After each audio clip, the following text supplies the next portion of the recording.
What's up, everybody, and welcome back to another Pokemon Rants. If I were to say to somebody outside of the hobby, hey, do you want to come spend the next 6 hours with me and a Pokemon live stream, opening packs, participating in giveaways, and being part of an amazing community, you would most likely get that tilted head to the side, squinted eyebrows, and a slightly open mouth, something like this. And then shortly thereafter, with the undoubtable no. Well, that's only because you have never been in a live stream hosted by Mr. Rob himself, aka Red or Blue. This man has perfected the craft of throwing a live stream party that thousands look forward to each and every week. But don't get things twisted here. Rob and Pokemon go way back to his childhood, ripping packs, looking for that base set Blastoise, and fast forwarding to today, where he kindles the true love and desire for Pokemon. Navigating his content creation journey, late nights whispering in the kitchen, too excited to sleep because he's got a newly packaged of Pokemon waiting to be opened, down to the deep market analysis and concise delivery to his ever-growing audience. Rob is a man of many traveled roads, all of which led to the success we see here today. So it is truly and deeply my pleasure to welcome Rob to Pokemon Wonder. Welcome, Rob. Man, thank you so much. Feeling a little flustered here because I feel a little violated right now, man. All those you've been going into my previous videos and digging in deep, man. I am very, very impressed. That was one hell of an intro. They're always so good. Thank you, man. Welcome, chat. It's great to be on. Thank you, Rob. Much appreciated. Welcome everybody in the chat. We're going to kick it off as we normally do, Rob. Tell us a little bit who you are, let the audience know, and how did you get into Pokemon, my man? Yeah, Drop it definitely. on us. Yeah, really, really appreciate you having me on. I mean, it's always so fun doing these type of podcasts, content, live streams. It's amazing. What's up, the chat? You guys are absolute monsters. Thank you for being here. Much like a lot of people in the chat started, I think I was 10 when Pokemon came out back in 1999. Started watching the show, started collecting the cards. Yeah, was ripping packs, would have to do like chores and get straight A's on tests. And mom maybe would give you like a pack, maybe 2 packs, because it was me and Nice. my brother. So you were She had spending to do double. twice as Yeah. much, you know. Yeah. So base set Jungle Fossil is what I ripped as a kid. And I got back into it just one day randomly. I think like almost 90% of the people, a random Leonhardt video popped up on my YouTube feed. No clue what this was. It was like this weird goofy looking guy with like a thumbnail like that, pointing to this rainbow card. And I'm like, what is this? Pokemon's still a thing? And I clicked on it, and I think it was Unified Minds was the set that was out, and Hidden Fates was Okay. just about to release. And then Cosmic Nice. Eclipse was after that. And I watched that. I went to Walmart that day. I got a couple packs of Guardians Rising, I think it was, pulled the Rainbow Tapu Lele, and I Nice. just started That was getting it. back into it. Nice. What year you said that you saw that Leonhardt video? Oh gosh, I think So it's it's been like Unified 5 years Minds. now, Yeah. 6 years, Yeah. something like that. Perfect. Perfect. Time flies, What? man. It's crazy. And I've seen some of the videos. You were opening packs with your brother, as you mentioned. You didn't play the TCG growing up, at least for Pokemon. However, you played Yu-Gi-Oh in middle school. Is that right? Dude, I don't even know how you know that or what videos you had to watch, but yes, very good. Yeah, man. Yeah. I've never Okay. played the Pokemon game once. Yeah. But despite all of that, there was a comment you made in one of the lives. I think it was with Rock in your podcast series, Kanto Conversations, which, by the way, that was good. I wish you guys would have continued that. But you made a comment that Pokemon, and this is not word for word, but roughly, Pokemon hits differently than any other TCG. And even though it wasn't, and me playing it as a kid, I played other things. I was engaged in, for example, you watch Ninja Turtles and other things like we did growing up. But for some reason, Pokemon just hits differently for you and it just resonates. Can you speak to that a little bit? And why do you think that is?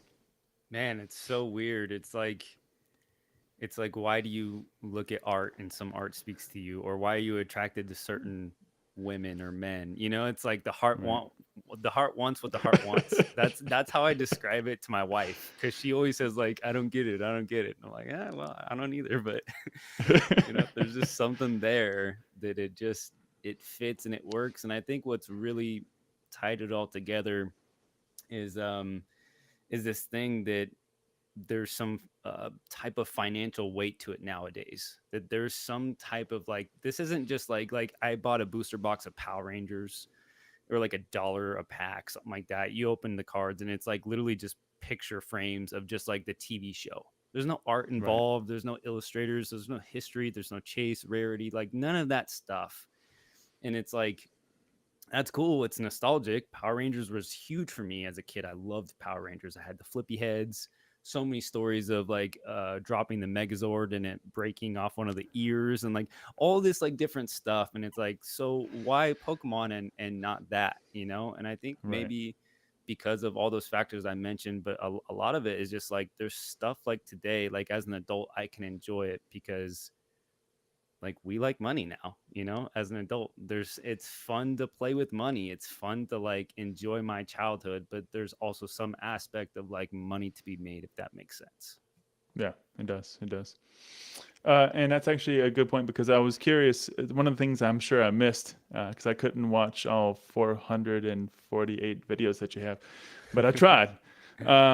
What's your background in education? What's the skill set kind of underlying your foundation here today?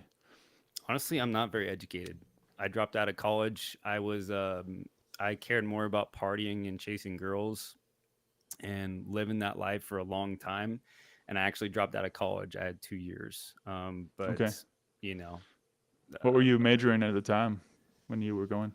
I was it undeclared? Is that what you call it? Okay. Yeah. Yeah. Yeah. Right.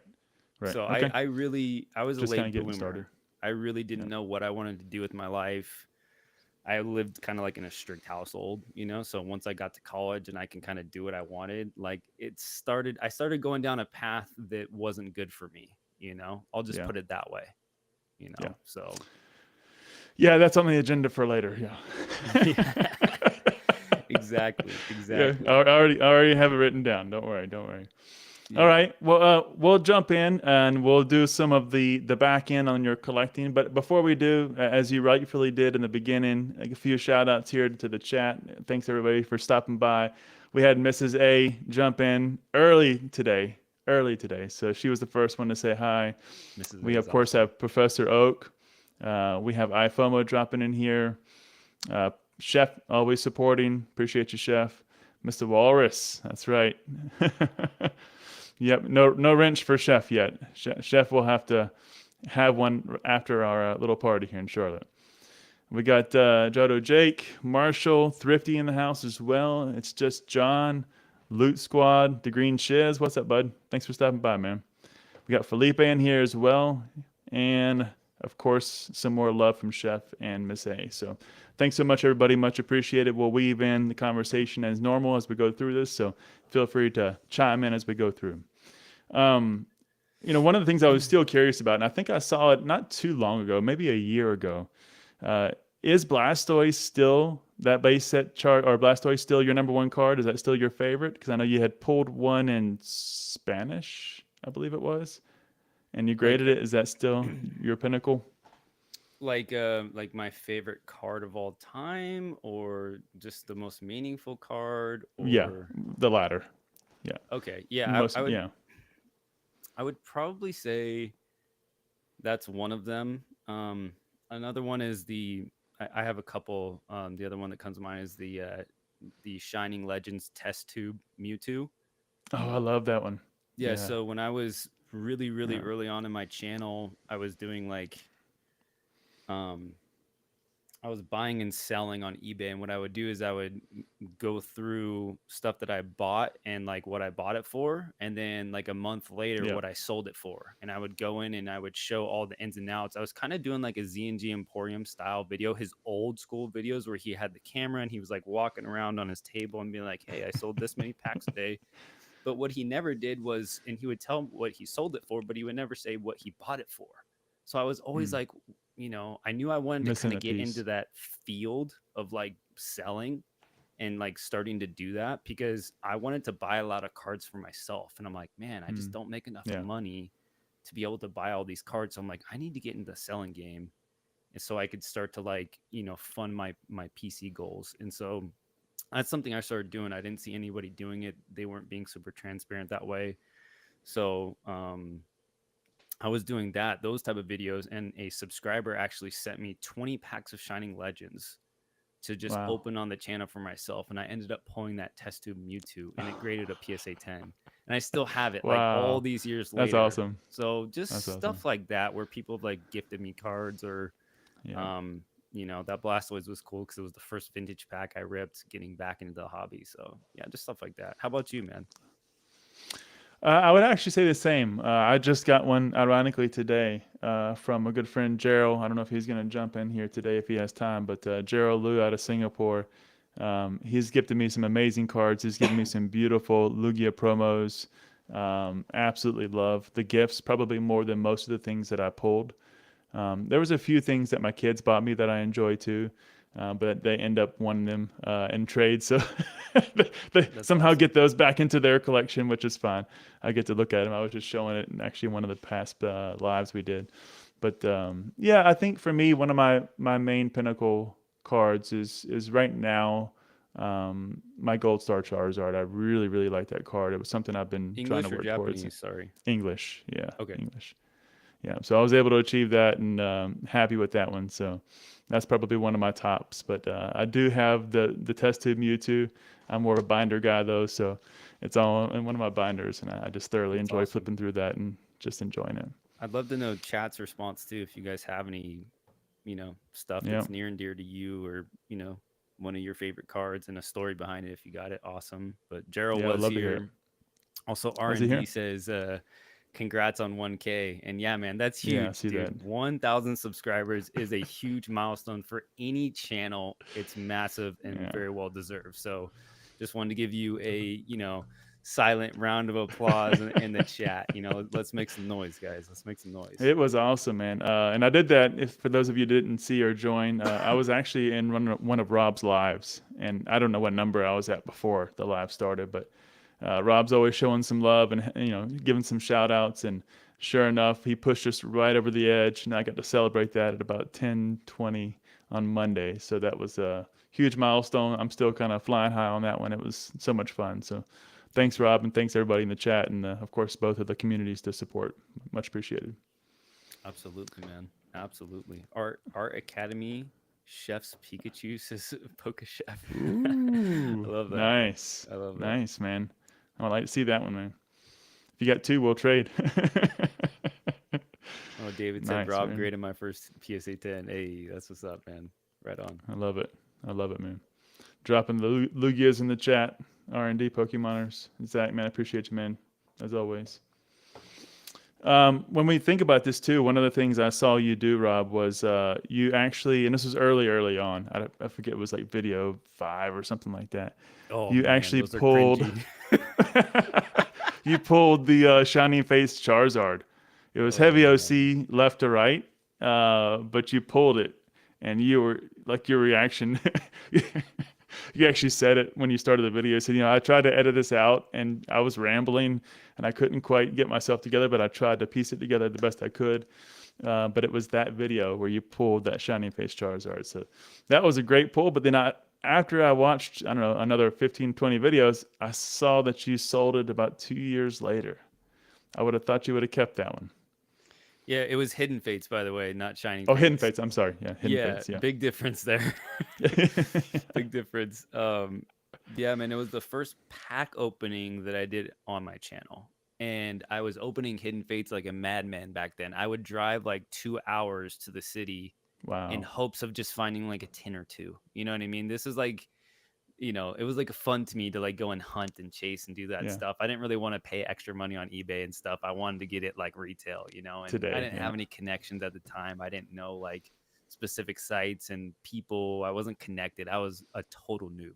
So Walmart was like my best friend for getting the cheapest prices. But yeah, I mean, I couldn't believe that I pulled it. It was awesome. It feels like something that it's just like one of those things that like you're a part of it or you're not. You know what I mean? Like it's like pulling Umbreon. You know, Yeah. everybody wants to do it, and like you're either in that club or you're not. I don't even know how to say it beyond that. But I'm not a 9 collector. I'm a 10 collector, and I started transitioning into Japanese. I'm a Mm. Japanese guy. You know, Yeah. English. I Yeah. I have very few English cards, Mm. so my taste just changed, and it was able to fund other things and help get stuff Okay. into my collection that I really enjoy. And I'm a big fan of like I don't mind like holding onto a card for a little bit and then selling it because I like to keep the collection new. And if I can make some money in the process, awesome, like fantastic. It's just the way that I like to enjoy collecting. I love it. Yeah, that's typically what happens over time. We sell what we once loved for something we will love in the future. Right, exactly. Yeah. Yeah. Yeah, I saw that that pull when you made that, Zach. You and Ryder. That was an awesome pull for that Charizard. And now you guys got the Magikarp too from Paldea. Nice, nice. What's So crazy you, is, sorry to interrupt, yeah, go but ahead. that is I was just talking about this. That is the most expensive card from Pal the Evolved in a PSA 10. It's more expensive Oh, than the Iono, the Dendra, all those all art SARs, the normal IRs, oh yeah, I the, remember you talking about that in the the live. Magikarp. They're Yeah, they're selling for like $300 to $400 right now in PSA 10. It makes it's zero crazy. sense. It's crazy, man. It's absolutely wild. So that's a big Loving pull. the card, right? Loving the card. Somebody is. Yeah, I don't know. It's like all of the IRs across the board are like really high. They've been consistently selling. It's not like one sale and that's it. They've been consistently selling at really high price points. I'm kind of not sure why, but At a loss. it's there. Ernie says, did I miss the hit yet? Any more spots in the break? Not yet. Still plenty of spots, Ernie. Just hang tight. Hang That's tight. funny, brother. That's funny. Appreciate you stopping in, man. Cool vibes, man. Thanks for stopping by, Ian. Much appreciated, buddy. Sorry, the emojis don't always show up here. It just depends on how you put them in. But appreciate your time, buddy. One of the other things I saw you do, Rob, was you were opening. It was November. I wrote it down the day. It was November 6, 2021, and you were opening some black and white booster box, and you were super nervous. Mm. And but you said it was one of your favorite eras of Pokemon. Um, and I've watched a couple of people, and I haven't been too much in that position myself yet. I just haven't really opened things of that value yet. But what's it like, and what do you think the reason is to be so nervous when you have something that you feel is so precious or valuable, or what's that feeling behind that, and what's the perspective from your point of view? Um, I guess it really depends on that extra layer of context of the specific set I was opening. I'm very curious about that, but it sounds like it was something that's big and something that I probably won't open again. So it's more of just like enjoying the moment, and like really just like I don't just do Pokemon for money. Yes, I do it full time now. I've been able to like build some connections and build a amazing clientele base that for some reason keep coming back to me and want to come hang out and you know allow me to do it full time. But I really do enjoy the artwork. I enjoy the cards for what they are. They mean something to Mm-hmm. me. It's not just a dollar sign that like this is all money. It makes it fun when there's money involved in it. But more than that, like I really tried to like when I'm opening stuff to really pay attention to like specific illustrators and to like try to point Mm-hmm. those out. And I took a lot of time to study styles of illustrators and like Mm. the different brushstrokes and like does it kind of look a little bit more watercolor s, is there a softer touch like Nishida or Sui, or is it like a big bold hard line like Harada likes to do, like Arita has a very Mm. distinct style too. Hameno has like that pepper shading, very soft, like so I really try to get into Nice. like the illustrators, the artwork, and like I when love I'm that. opening these sets, stuff that like you don't get to see open very too often. People might just like, oh, whatever. I don't even know this set. Like, boo, where's this Charizard? And it's like, dude, appreciate what we're doing here. This set, these don't go off for often. These breaks don't happen on YouTube. The stuff that I Yeah. do, they're not ultra rare boxes, but there's stuff that people don't get to see a lot of. So I want to take the time to slow down, enjoy stuff, show people stuff, share my passion with people. That's always like my number one goal when like opening stuff that I'm very passionate about, is to like let other people like let that sink into you, you know? Like it's not just about the big chase cards. Like look at all of it for what it is. I love that, man. And what's one of the things I'm still trying to, actually in all areas, but definitely the artist perspective is one of the ones I'm still trying to catch up on. But I did like the site, what is it, Celebi, or I forget the name of the actual website. Came up in Cerebi? basics. Cerebi, yeah, something like It's that. Is that what Cerebi. you used for your kind of research, or do you have any No, other hidden gems? no, I was just looking at I was a huge data nerd when I got into the hobby. I still have the Excel spreadsheet where I literally went through every single set and I wrote down price points for every single booster box, booster pack. And then a lot of the PSA 10 comps, I started getting into that because I saw that there was opportunity to make money.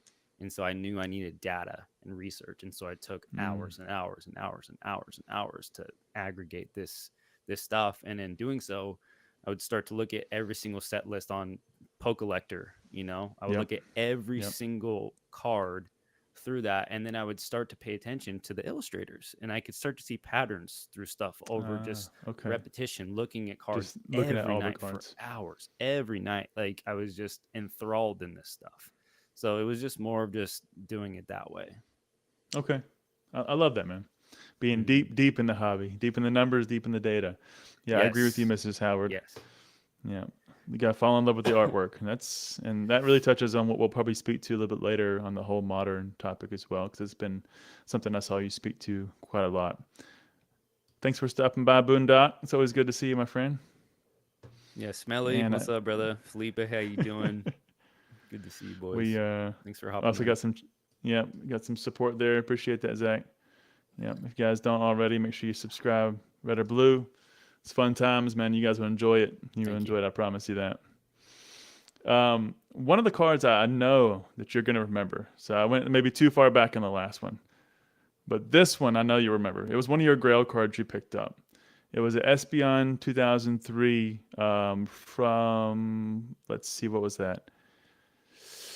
I Magma think that Aqua. was the mag. Yeah, yep, yep. Do you still have that card? I do. It I was, do. yeah, Somewhere. I think. Oh, it might be in yeah. Magma versus Agua, my first stack of edition purple PSA cards. 10. Yeah.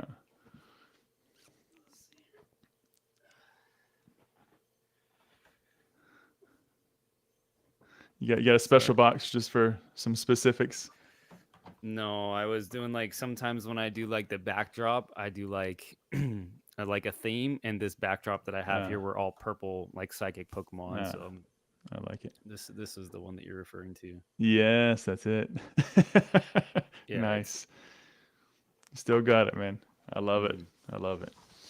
Yeah, I saw that one. I was like, man, that's a beautiful, beautiful card.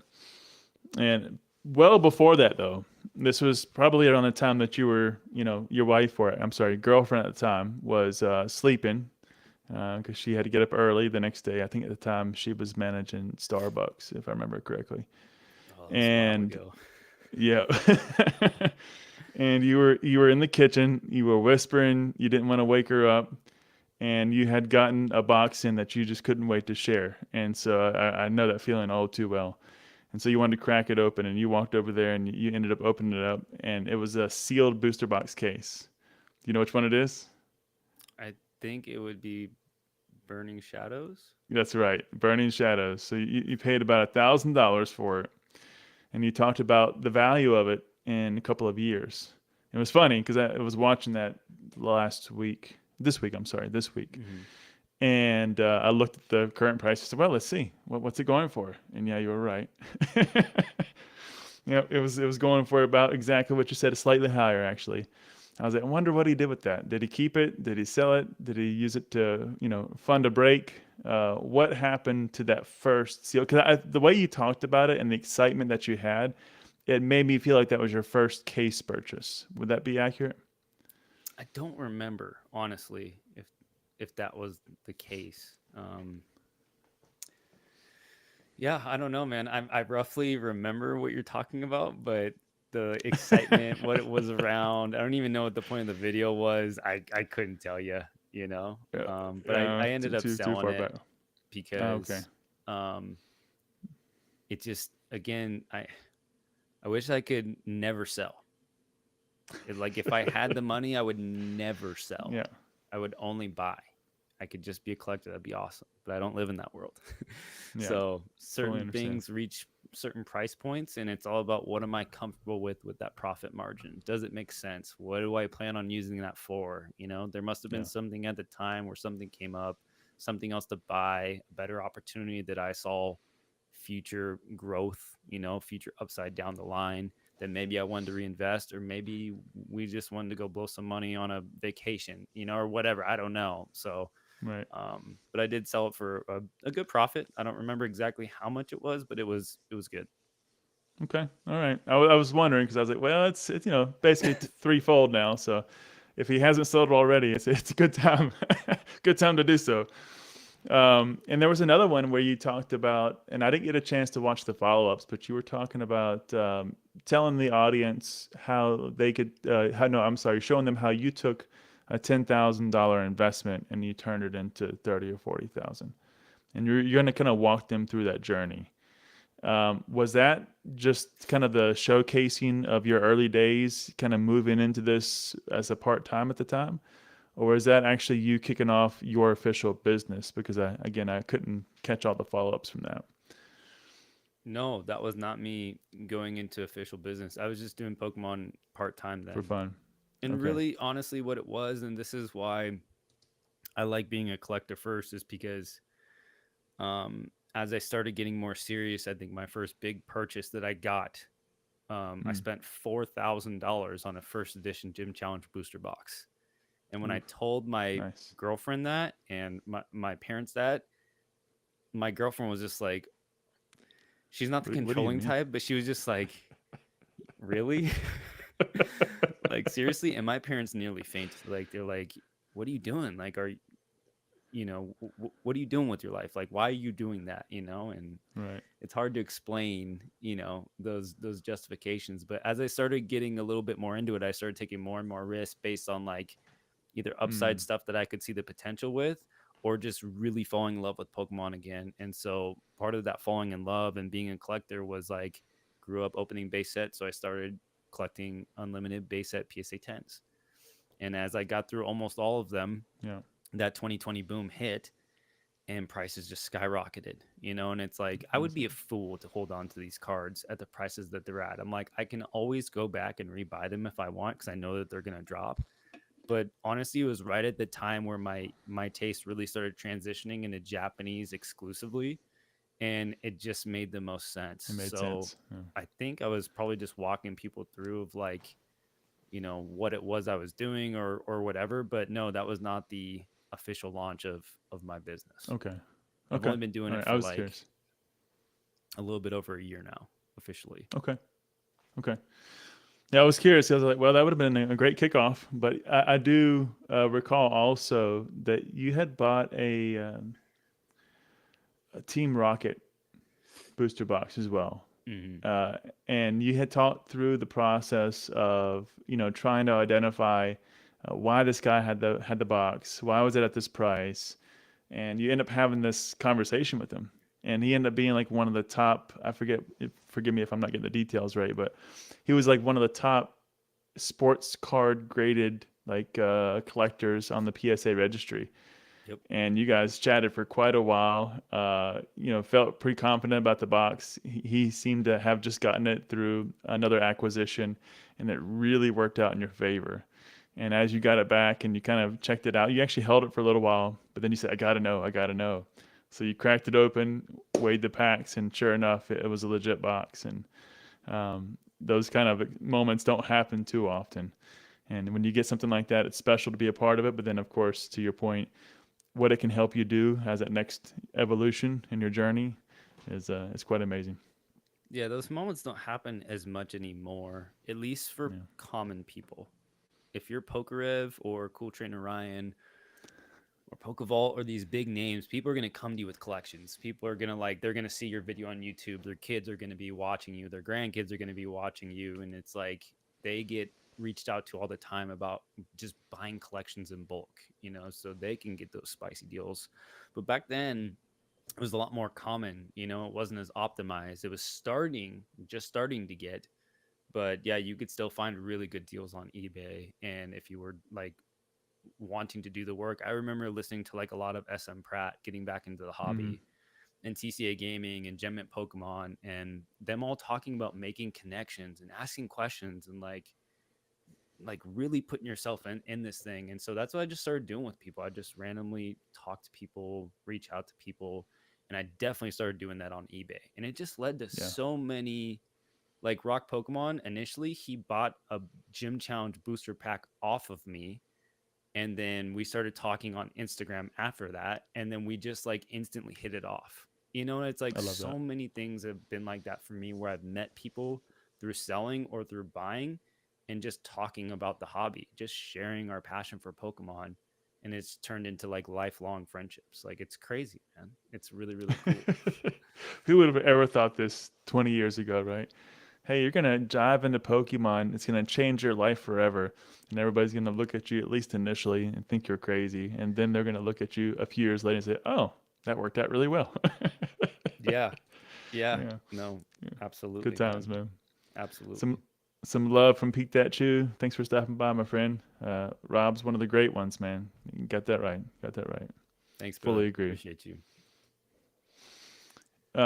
Before we move on to the next one, there was one thing I tend to ask many people that are both in collecting and business, because it's one that I see such a variation on what the response is and how they approach it, that I always want to have like a sound check across all of the podcasts. And that is, now that you're in business, how are you maintaining your collection separate from your business and still sometimes feeding that collection?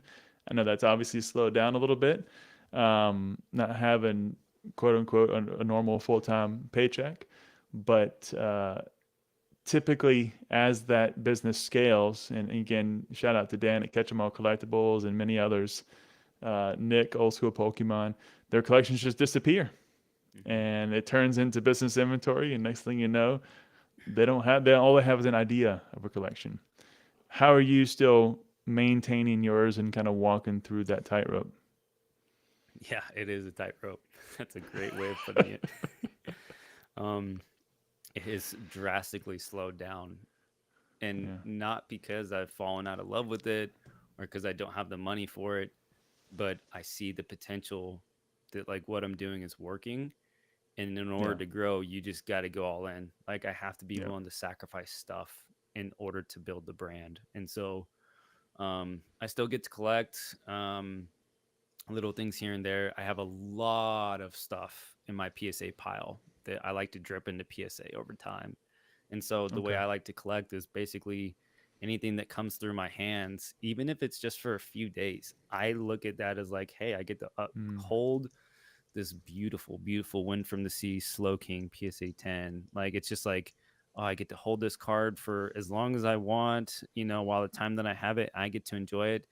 And then I get to send it off, and then I get more cards in. And so I don't feel like I'm not collecting anymore. It's just a different style of collecting. And it's just a little bit different when you don't have that steady paycheck coming in. Like I don't have, oh, I want a $2,000 card. Okay, great. I can just wait till next paycheck and I can pay off my bills, and then boom, 2 grand. There it is. It's like, no, it's different, not you know? exactly.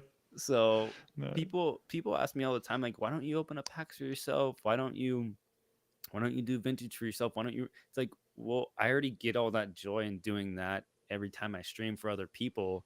And in right, fact, it's almost more satisfying doing it for them because I get to share it with someone else. I get to see the reaction in the chat. I get to right.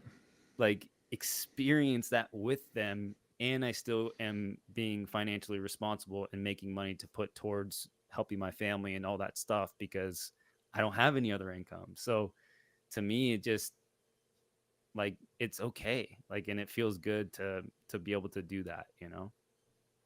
I love that. Yeah, living vicariously through all the people in the community. And one of the things I would agree with you 100% on is if you get that enjoyment from the pack, you get that enjoyment from seeing and holding the card, but then also the giving of that back out to the people who are going to receive it. It's a win, win, win all the way around. All the way around. Rob collects PSA 10 Benjamins. And as long as it's not MetaZoo, right, we're good. We're good. Facts. Yo, what's up, Thrift? How you doing? Good to see you. Yeah, I saw that one pop in there. So we'll go ahead and hit it, man. What is it? What happened in Charlotte? What was the L, man? Oh, yeah. So Thrifty and I, who else was there? Rock Pokemon was there. Sure, some other people, but it was mainly Thrifty and I. I know Ernie or Ernesto was there, um, but we waited in line. I think it was for 14 hours straight for the Jimeno signing. It was at Collecticon Charlotte, Oh, and we were right. like just shy of getting an actual auto. But the way that like the system is, it's like super flawed, and like Mm. there were people like quote unquote cutting like due to like favoritism and like bigger names, and we were out there all night long, and That yeah, we sucks, were man. like I don't know 25 or 50 people short of like not getting in. So that was the L for sure. That's And I got terrible. That's terrible. the worst COVID of my life. I was stuck in my hotel room for 3 days. Wow. So miserable, man. So yeah, I took one Way for worse than the one sure. you just had. Yeah, way Yeah, and I worse. think I even heard Thrifty talk Uh, about that with PK. It was a while back, Thrifty. Obviously, it was. I think it was that was this past year's Collecticon, right? So, it was um, 2022. was it No, 22? no. It was Sorry, last that was year. Denver. That was Denver. Yeah, it was last year. Yeah, Yeah. that's what I thought. Yeah, because I think I heard Thrifty and PK talking about that, and what a terrible experience, man. Um, Yeah. we looked at this a few times, and I saw a couple of different paths. And one of the really interesting things I saw from your path as you kind of move through your career, and again, correct me where I'm wrong, because I'm sure Sure. I'm gonna miss some details. But you were a restaurant waiter at a sushi restaurant close by, and to your house at the time, and you were actually going to apply for a job of which you didn't have the education or the skill set for, but the people that you were serving that you became friends with and got to know very well, they encouraged you to do it anyways. And then you took a big jump. And so you end up, I'm assuming, getting into the company at some degree, but then shortly thereafter, you became a sales manager lead in some sort and kind of leading a small team of sales development reps. Is that right so far? About four to That's five people? 100% correct. Yeah. And then from there, which was probably going back to your previous point about a year and a half ago, you started to then not like what you were doing there. You made a comment, something like you didn't like how you were being treated at the company. And then, of course, that kind of led to where you're at now. But before we jump to where you're at, what kind of happened that made that transition to say, you know what, I'm gonna step away and try something new? What was happening there? Yeah. I think all I could do at my old job was think about Pokemon all day. Sounds Really. like PK. Like I so again, having no dropping out of college, didn't know what I wanted to do with my life. Waiting tables is, I was making like 50 to 60 grand a year waiting tables, which isn't awful. No, Um, that's good. Yeah. you know, when was that? 7 years ago. Mm-hmm. Not too bad then. Now it's not the best, but back then it was, you can make a good living back then. Um, and then yeah, I started working for this big company, like this big tech company that, the clients were Nike and Facebook, and like it was a Mm. real legit tech company. And started getting in there and got my foot in the door as an SDR, which is an entry level position, a sales development rep. And my Okay. job was to pull in some new leads. I would email people and reach out to people on LinkedIn and all that stuff and try to pull in new leads, and just worked my butt off, and just rose up in the company, and was able to take over that team and hire a bunch of new people and lead that team. And you know, it just was a good fit for me, and it was really fun working under the leadership that I Mm, had for that time. And it was really good for me, and it was healthy for me in my transition of boy to man, and really growing up, and you know, starting to be accountable and responsible. And you know, if I say I'm going to show up, I need to show up and not just blow it off and whatever, like all that right. type of stuff, you know. And then it just got to a point where we hired this new, you know, I forget what the position was, the VP of sales or whatever, and he just didn't know what he was doing, and he kind of started coming in and ruin the company, and he was a helicopter boss, and he was this and he was that. And Mm, it's like, okay. when you build out a Yeah. company from here to take it to there, and how much new revenue you provide for it, and then he's like doesn't understand that, and didn't see the value in me or our team and wanted it run a Mm, certain way. And all I could do was think about Pokemon, and it stopped becoming fun for me running that sales team and like grinding that out, and it wasn't exciting anymore. And Pokemon, I was starting to slowly grow the side business, and it was becoming more. It just, that transition was just fluid, you know. It okay. wasn't even like one big thing happened, I'm like, screw you guys, I'm out. It just, over time, it just felt right in my gut, you know. Smooth transition. One came in, one went out, and you see, you know what? I'm gonna jump over here. See you guys later. And the funniest part is that my wife actually had transitioned from running a Starbucks, which is a really high demanding, stressful job. Like, those people should be getting paid like 150 grand a year. I'm not even kidding, for how much work they put in. It's crazy. And she actually got a position at the company I was working for in a different Mm, team, different part of the okay. company. And she was there for about a month when I quit. And so, like, the running joke is like, ah, you can't work with your girlfriend, huh? You know, like, she drove you out of there, right? You know? So whatever you have to So tell yourself. Either yeah, way, I'm leaving. I'm leaving. you're right. Yeah. Is that where she's still at, or did she? I know that we'll get to some more of the personal side later, but she's still at that same company. She is. And actually, the part Okay. of the business that she's in charge of broke off into a sub company. Mm, So the nice. team is actually quite small, and they're really close, and they're fantastic. Their CEO is Yeah. awesome. Her direct boss is amazing, and she absolutely loves it. And in fact, we're moving at the end of the month, and they're like, please don't leave us. Like, you can work remote fully. Don't leave. We want you on. And so she gets paid really well. She does a great job. She's absolutely crushed it, and she's super, super happy. So totally different teams, totally different group Okay. of people. And it's been really good for her. Yeah, when companies break away and they become a lot smaller, they get to be a lot more nimble. A lot of innovations possible. You get to act more like a startup and less like the big business that you used to be. We had the same thing in 2014. So yeah, definitely can relate. Definitely can relate. Hey, Just want to Quilly, say, thanks for stopping in, man. yeah, Jeff, what's up? Mr. Zars Mix, Mertz, good to see you, bro. It's Good been a to see you, minute. man. Been a It's been minute, a while Mertz. too. Oh yeah, Everything yeah, wicked. I What's see him now. good? I see Mertz in there too. Thanks for stopping by, man. Really appreciate it. Yeah, shout out to chat.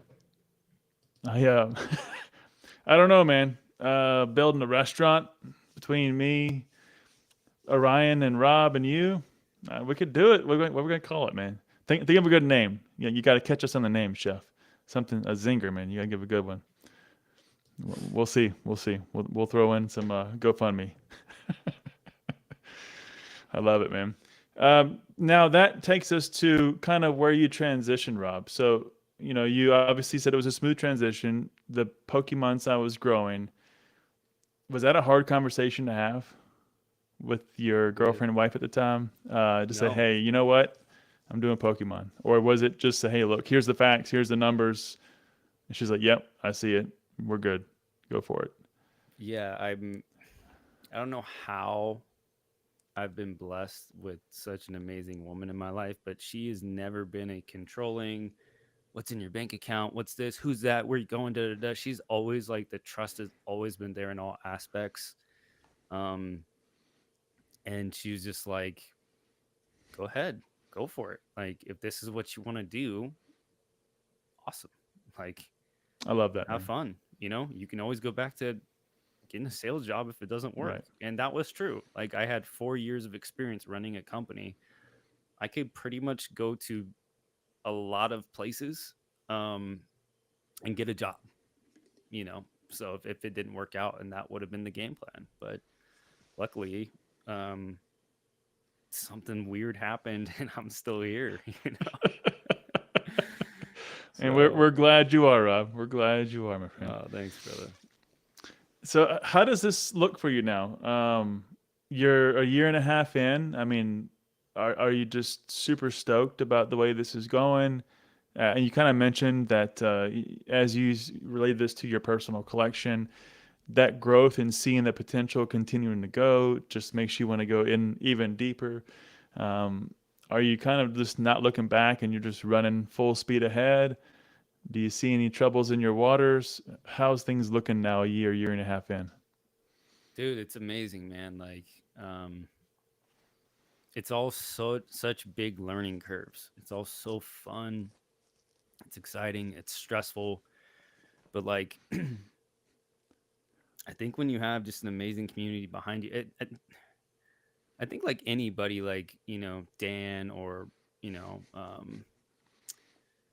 maybe people that don't like, and I think Dan does stream, so maybe not, but people that just like buy and sell, you know, like some of the bigger names. Hmm. It's a little bit different because I go live, and so I've been able to like build this community where people come together and enjoy the show and want to hang out and get to know each other in the chat, and you know people come together and they, you know, so that's a little bit different. But I think like people like to buy from certain people, and I Yeah. think that's true for Rusty or for Gem Pokemon or whoever that have been able to do this stuff. And yeah, man, I mean, it's just it's all learning curves, and it's exciting and it's fun, and I don't know, I've been able to like figure it out somehow with the support of this community behind me, of how it works, how to make money, and how to balance bills and saving and this and vacation and getting married and paying off student loans for my wife and my dog's hospital bills from tearing his ACL, and Yeah. balancing it somehow, some way. I'm able to continue to buy and sell and do these things and make it all work and source new product and ship all this stuff. And it just, I don't know, man. I can't even really give you a definitive answer of how I'm doing it. It's just happening. I don't know. And you're still a one man show, is that right? I am, man. Yeah. Yeah. Wow. Kudos, man. Kudos. I Thank you. I've gotten a glimpse of it this year, and it's not a small task, man. And I think you said it well with the support of the community behind you. What a great motivation, because there's so many days where the job's hard, whatever it may be, in previous jobs, for example. But when you didn't have that community behind you, either at your workplace or whatever the case may be, it changes that perspective. When you have Absolutely. such a great community and you have a hard day, it's like, hey, I got to be there for them, and I got to keep going. And they of course give you new energy. You jump on the live, and everything just you're like, oh, I'm tired. I can't do it. I don't feel good. In your case, I got COVID. Like, oh man, I probably should, maybe take a day and rest. Then you jump in the live, maybe with a few 2 or 3 30-second nose blows, but other than that, you keep going and you rock it out, and you look energized and happy to go, man. It's happy to see, man. Happy to see it. Yeah, it is amazing to be in this community and like just do it's so different. And like when I tell people like what I do for a living or they ask me, I always phrase it with like, okay, this is gonna sound weird, but Here's the preface. I buy and sell Pokemon cards, and I Yeah. stream on YouTube opening Pokemon cards, you know? And a They're lot like, of reactions are huh? like, oh, you know, that high pitch, like, oh, like, like You're they one of don't get those it, guys. you know.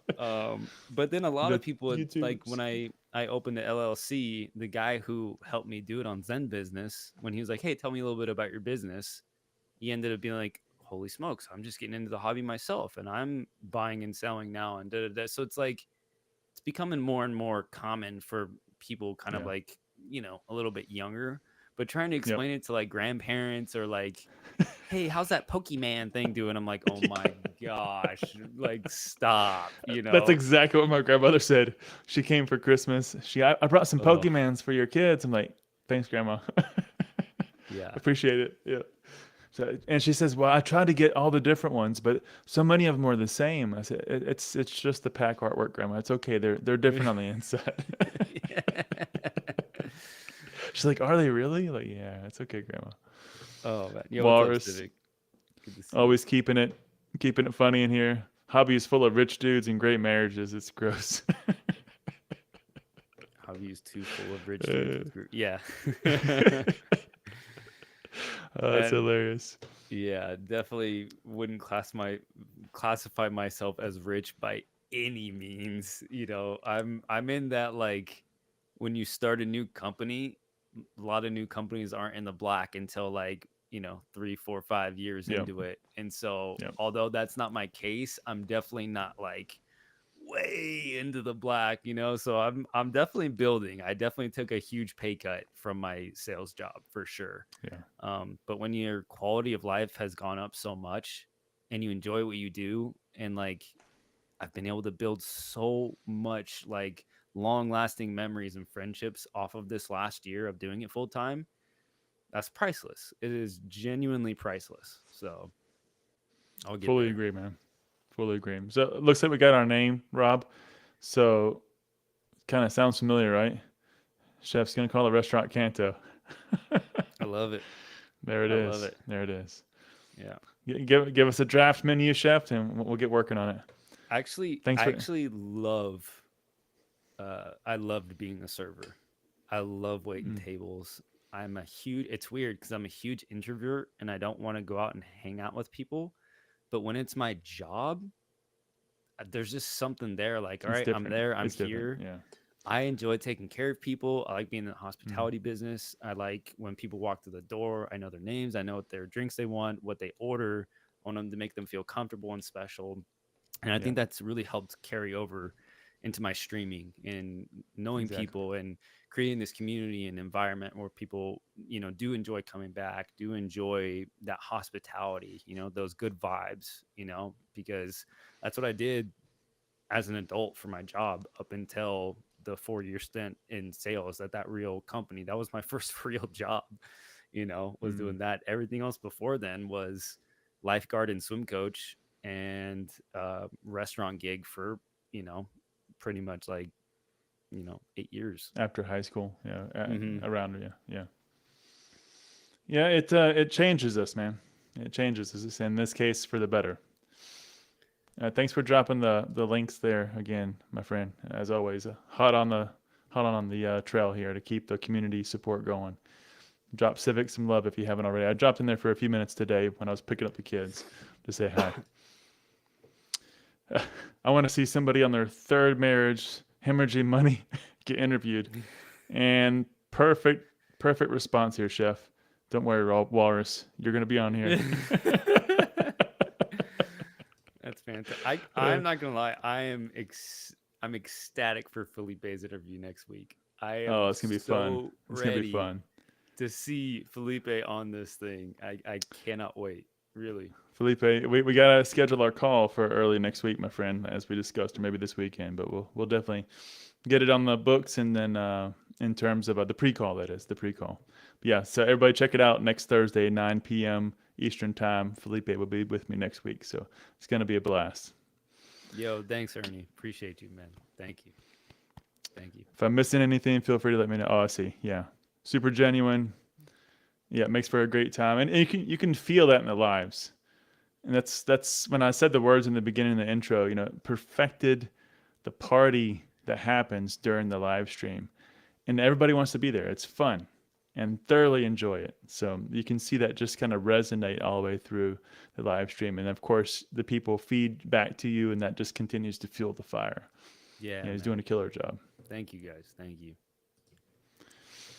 One of the things we're going to move into now is just kind of helping us understand from somebody who's maybe new to the hobby, just getting started. Also, every time I talk to anybody, I'm always learning myself. How is it you're making money in this business? What are you doing that, because obviously some of it is just selling some packs on the website. That's the more obvious and clear one. But what other aspects are you running through the business that actually helps you generate revenue? Um, I do PSA middlemaning, and so I used to like send my cards to Rusty, at TCA Mm, Gaming when I was new into the hobby because one, I didn't want to pay for the yearly membership at PSA, and two, I didn't know PSA's software. There's a mm, specific, distinct way you have to enter cards in order for it to pop up in yep. PSA's website, and they actually just remodeled their whole online website. Um, Besides the point, but so I do that, and that generates a pretty solid amount from either people that like just pull stuff on the live streams and want to get it graded, or I Okay. got people that send me hundreds of cards that just don't have the time. They don't want to deal with it. It's easy, hassle free. Like, hey, Mm, they don't even have to write out a list of cards. It's just, Rob, I'm sending you a package. Expect it here, and I just enter it all in there for them. So I enjoy doing that. It's fun for me doing that type of stuff. It's easy, it's streamlined. I know the system, and it doesn't take super long for me. So I do that. Um, and then just I'm fortunate enough to get into the hobby at a time where I was able to buy some stuff, see the value in holding on to it, and then selling it later time for a profit. So there's, although I've sold most of that stuff, at those right buying opportunities, especially in 20 last year, I sold a lot of mm, stuff, a lot of seal product. I sold a Japanese Magma Aqua box, EX Magma Aqua ooh, box, a EX ooh, Golden Sky Silver Ocean box, which is Unseen Forces on the English side. These like very rare high end boxes you don't get to see too often. nice, Um, man. I've done other boxes like that. I had a Japanese jungle and fossil box that I bought for 10K each and sold for 14K each. Like just stuff like that where I was able to like take a risk, putting some money away from working the day job, doing a little bit of grinding on the side, building up those funds and taking that calculated risk of like where I see opportunity and where I believe in the hobby strength, and then just holding on to that for a year or 2 years or 3 years, and then selling that at a really really good profit margin. And that's been able Mm, to also push funds forward for me to continue to like take more risks and buy more product and expand into like Korean cards and One Piece and stuff that's like a little right. bit like off the beaten path. Maybe it's good, maybe it's not, and I've actually found different avenues for that. And I do a lot of giveaways, Yep. and then Yep. as I've done giveaways, I started accessing memberships, and memberships are growing, and then that allows for more giveaways, and then that allows for more members, and so you just start snowballing after a little bit, but it's taken a lot of time and effort and grinding and nonstop, and it's like I don't fit Pokemon into my life. I fit my life into Pokemon, if that makes Mm, sense. it does. Yeah. Fully understand. I mean, you've grinded for, let me think, three plus years on the content creation side, back in the hobby recently, a little bit over four. As I mentioned earlier, I think it's about 448 videos, grinding on the content creation side, combined with everything you just mentioned, all to kind of mirror together at the point in time of which you create a business. And those things start to then just really mesh well together. And to your point, start to snowball and create something really beautiful. Nice, man. Nice. Going back to the middleman business, it reminds me, you had a conversation, and apologize, I forget his name. Kanto Shark. What was the owner? Jared? Jared. Yeah, that's it. So he had a conversation with him on your Kanto Conversations, ironically. And one of the things he said is, at the time at least, he was getting out of the middleman business. It got too complicated. There was too many mistakes. They were sending cars to the wrong companies, and things just got. He didn't. He could not provide the service that he wanted to continue to provide, and so he had to pull back. How have you kind of navigated that? I know it's a little easier because you're a one man show, so obviously you have full control of everything, but you still probably have a decent amount coming through every year. How are you navigating those intricacies and trying to uphold the brand and keep your name strong in the process. Man, just good old fashioned hard work, man. Like that sounds so corny, but I spent Lots of sticky notes. hours organizing, hours of like you should see my Google. I have a whole Google sheet of every single PSA submission. What's the Mm, name of the person? What's the card? What's the date? How much is it for? Have they paid me? Have they not paid me? Is shipping done? It's all there. And so just being mm, very, very precise, like you have to be. This is people's collectibles. This is either their childhood collection or something that they just pulled and they're trusting you with that card to get it graded.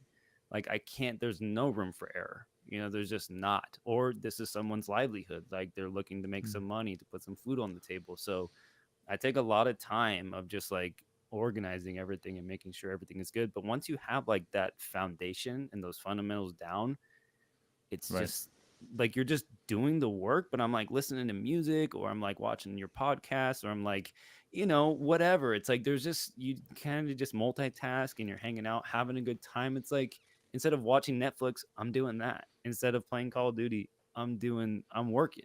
But it's fun to me. It's not like, okay, babe, oh man, another 10 hours today. Like I'm loving life, man. How It's was good work? stuff. Oh, so rough. I had to touch Oh, 1,000 PSA slabs. yeah, man, exactly. So Yeah. it is a grind and it is a lot of time to put into it, and you have to be careful and you have to be professional and respectable. But once you start to do it and you get to flow down, like yeah, it's just that foundation is there. Like you asked me a tech question before the stream started about, oh, you have Streamlabs, so actually if you just do that and that, I'm like, I'm not a tech guy. I've just worked really hard at building my setup and researching certain things and how to do stuff so that it's set up and it's done. But I don't know the ins and outs of those things. And like when stuff goes wrong, it's like, oh crap. Like, so it's more of just like putting in a lot of initial work into Yeah. it. And then it just like the wheels just, turn themselves. I love it. Nothing like what was it from? Uh, hard work will outpace education, and many times the skill. If you just put in the hard work. I think that was Goggins, David Goggins, Mm. killing it. Yeah. I saw a comment I wanted to pull up if I didn't miss it. Sorry, it flew by too fast. What's up, Epic? But oh, here it is. Lurkin Lowry, thanks for stopping by. Glad you're looking forward to it. Glad you're here with us, my friend. A lot, a lot of good stuff happening here in the chat. Um, with the perspective of inventory, one of the things I was curious about is you don't have distribution, I would assume, because you don't have a physical store. Is that accurate? Yeah, Official no, I don't distribution. have, no. Yeah. Just my you see my room over here, like you'll see the distribution. That's the Yeah. receiving. That's the receiving side over there to your right. Oh man, it's crazy. We should all have a video where anybody who's in the business just pans their camera left and right in the office and then shows what's really there. Yeah, most people be very surprised. Very surprised. Yeah, for sure. Um, how do you source then? I mean, you're doing a lot of Japanese. If you're buying it locally, there's typically premiums. Are you buying overseas and then just waiting? Hopefully, the longer delivery times that sometimes it takes. What's kind of been your strategy for sourcing? You just make connections, you know, and I've been able to find quote unquote distributors, for Mm, each category. I have a Korean guy, Japanese guy. Just met a guy that does simplified Chinese, and I'm going to be doing once I get into the new spot. Um, so if you're just buying on the secondary market, if you're just going to eBay yeah, and you're buying at last sold prices, you can't make a profit margin off that. So you have to find the guys that sell for bulk. You have to be Denzel Washington going into the jungle and American Gangster and cutting out the middleman. You know what I mean? And like getting that cheap, yeah, you know what I mean? Like you got to yeah. get the good stuff. So it's just about making the connections and putting in that hard work and reaching out to a million people to find those right people you can trust and test out supplies, and that's all it's been. And so a lot of the times, like, I like middleman boxes for other people where I don't even have to touch the product. They just Mm. put the order in through me. I put it in through my guy. I make a couple dollars a box.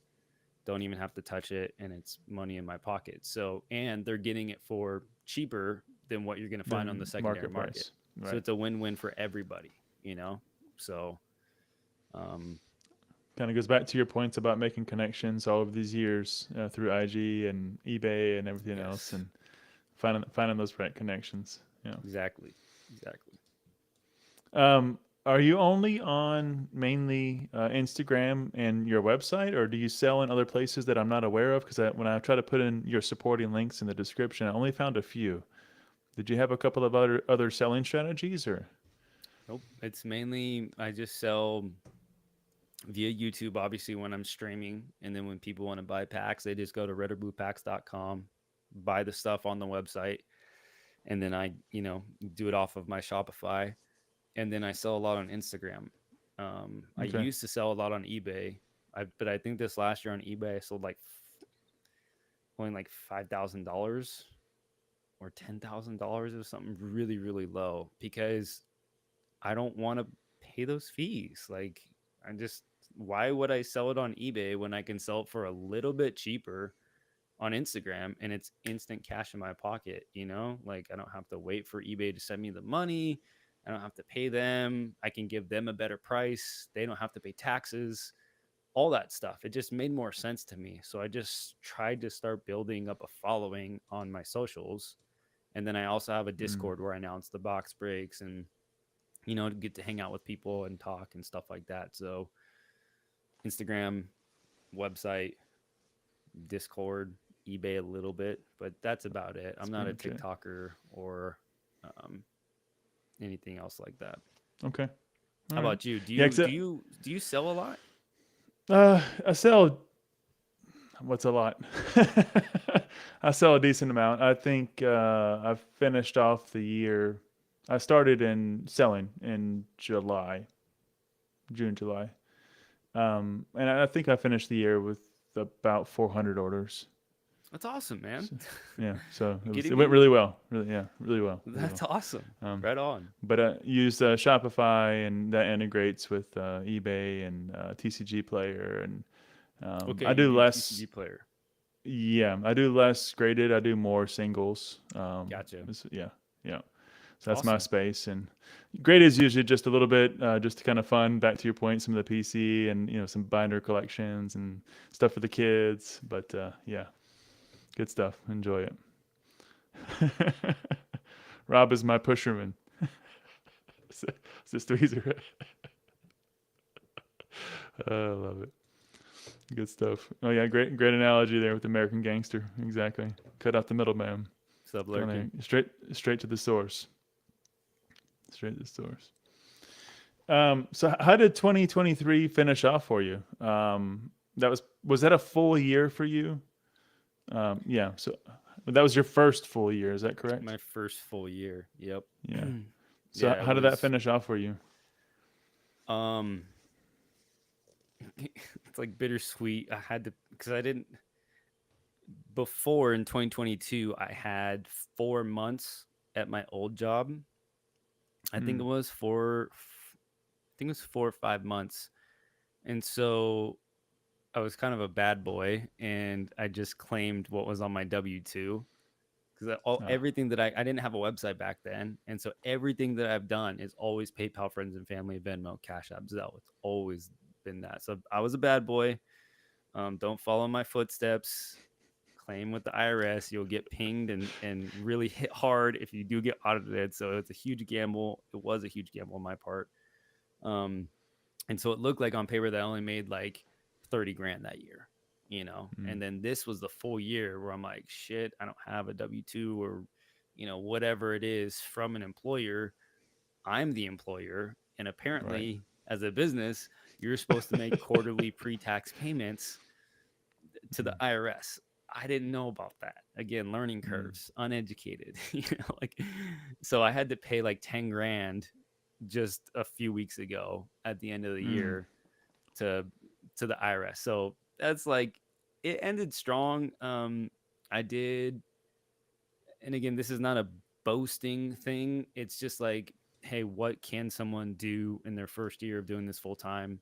I netted almost $500,000. It's not the congrats, man. biggest number. There's people that do millions of dollars, but for me, that was like a good start, a good foundation, and um, so I'm proud of that, and I'm grateful for that. But yeah, ending that year, man, having to take $10,000 and just here you go, here's my money. It's gone. That kind of Go. sucked. Yeah. Not gonna lie, that kind of sucked. So, but all in And all, it was a you're great year.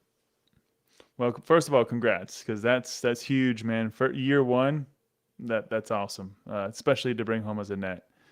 Um, on the tax topic, are you? I think you said it just very slightly in the very beginning. You're LLC, Yes, sole just proprietor. just Yeah. recently, like I just Okay. finally like made it official. Okay. All right. So is it Red or Blue? Is that your official company name? Yeah, it is Red or Blue LLC, exactly how spelled on the screen, red or blue. I love it. I love it. Sticking with the brand. Got to keep it Yeah, going, man. absolutely, absolutely. I think what was it? iFOMO here says, Rob, we got some work to do now. Z&G is shutting down the consignments. Are you ready? You're gonna get all the backlog there. Is he It's all really? coming to you, Rob. Yeah, I think he's changing his business model. What's he going toward? Just curious. Oh, no, maybe I'm mistaken. I Yep. don't know. He put out a couple of recent videos. Maybe I'm mixing up him and somebody else, but I know somebody else was getting out of consignments. I don't know if that was Rob. You can sound off in the chat if that was the case, FOMO. But I know James put out a couple of videos recently, and he's making a switch. So yeah, he's not grading anymore. Consignment still grading. Okay, that's what it is. Okay, thanks, Walrus. Yeah, I know he's making Yeah, some changes there. Yeah. I remember because he was doing with Graded Gem. He was their U.S. Hmm. man, because Graded Gem, I believe, is in UK. And I remember, and that was like, I feel like it was like 2 years ago, like right when 2020 hit and they closed down. I remember that really impacted him. So I remember it was Hmm. before that he was doing it, and then up into that point, and then I don't know how much longer he did it afterwards.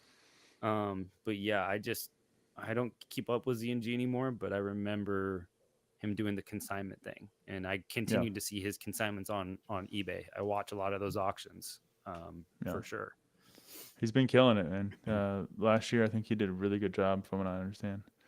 Yeah, that's a great business to be in. It's like my favorite thing. Let me take a step back. Not my favorite thing, but the stuff that I enjoy as a business the most are doing the PSA middlemans Hmm. because I'm just getting a cut of every little thing. There's no risk on my part.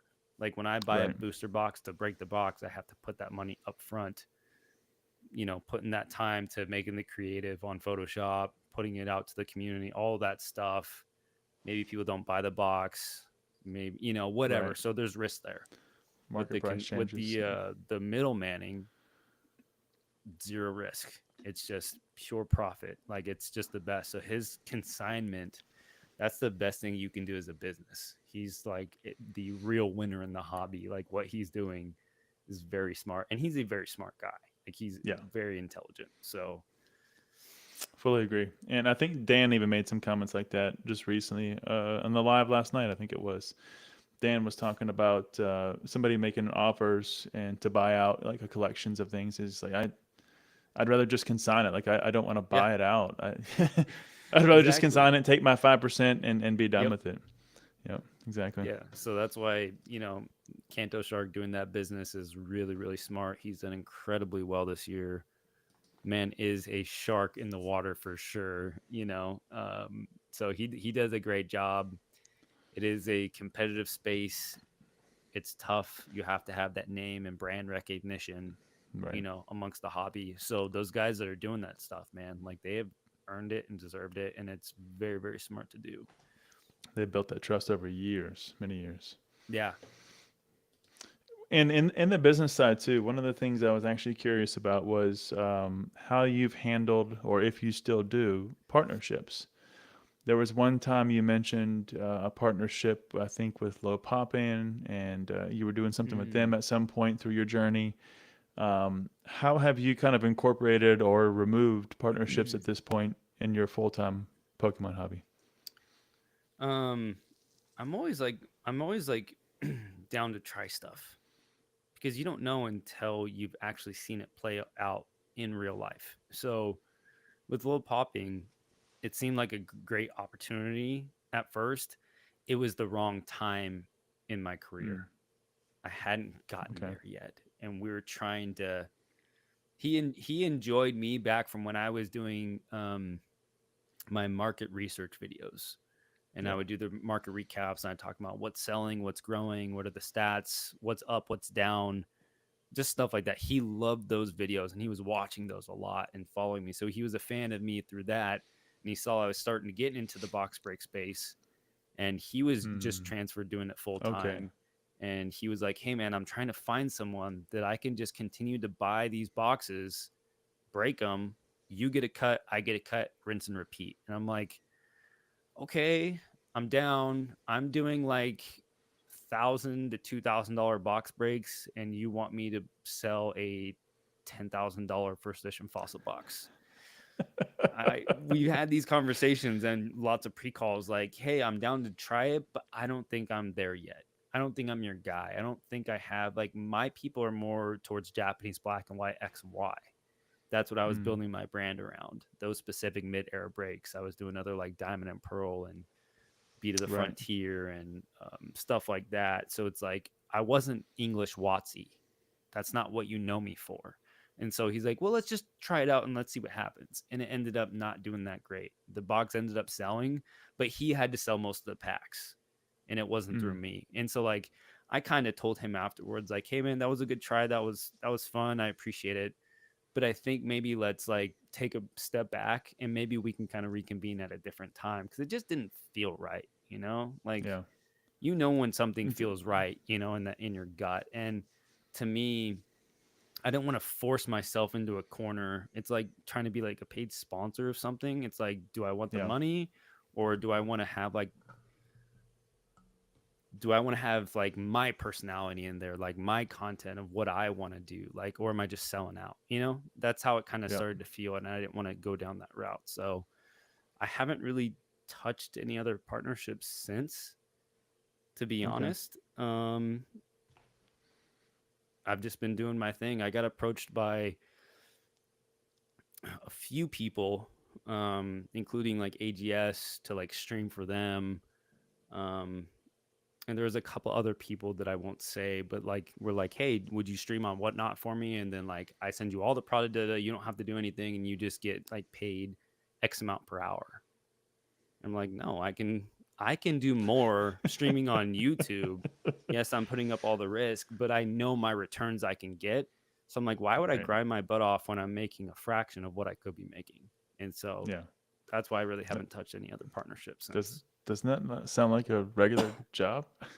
Right. Did you just offer me a regular job? It's like, Right. no thanks. I just left one. Appreciate it. Yeah.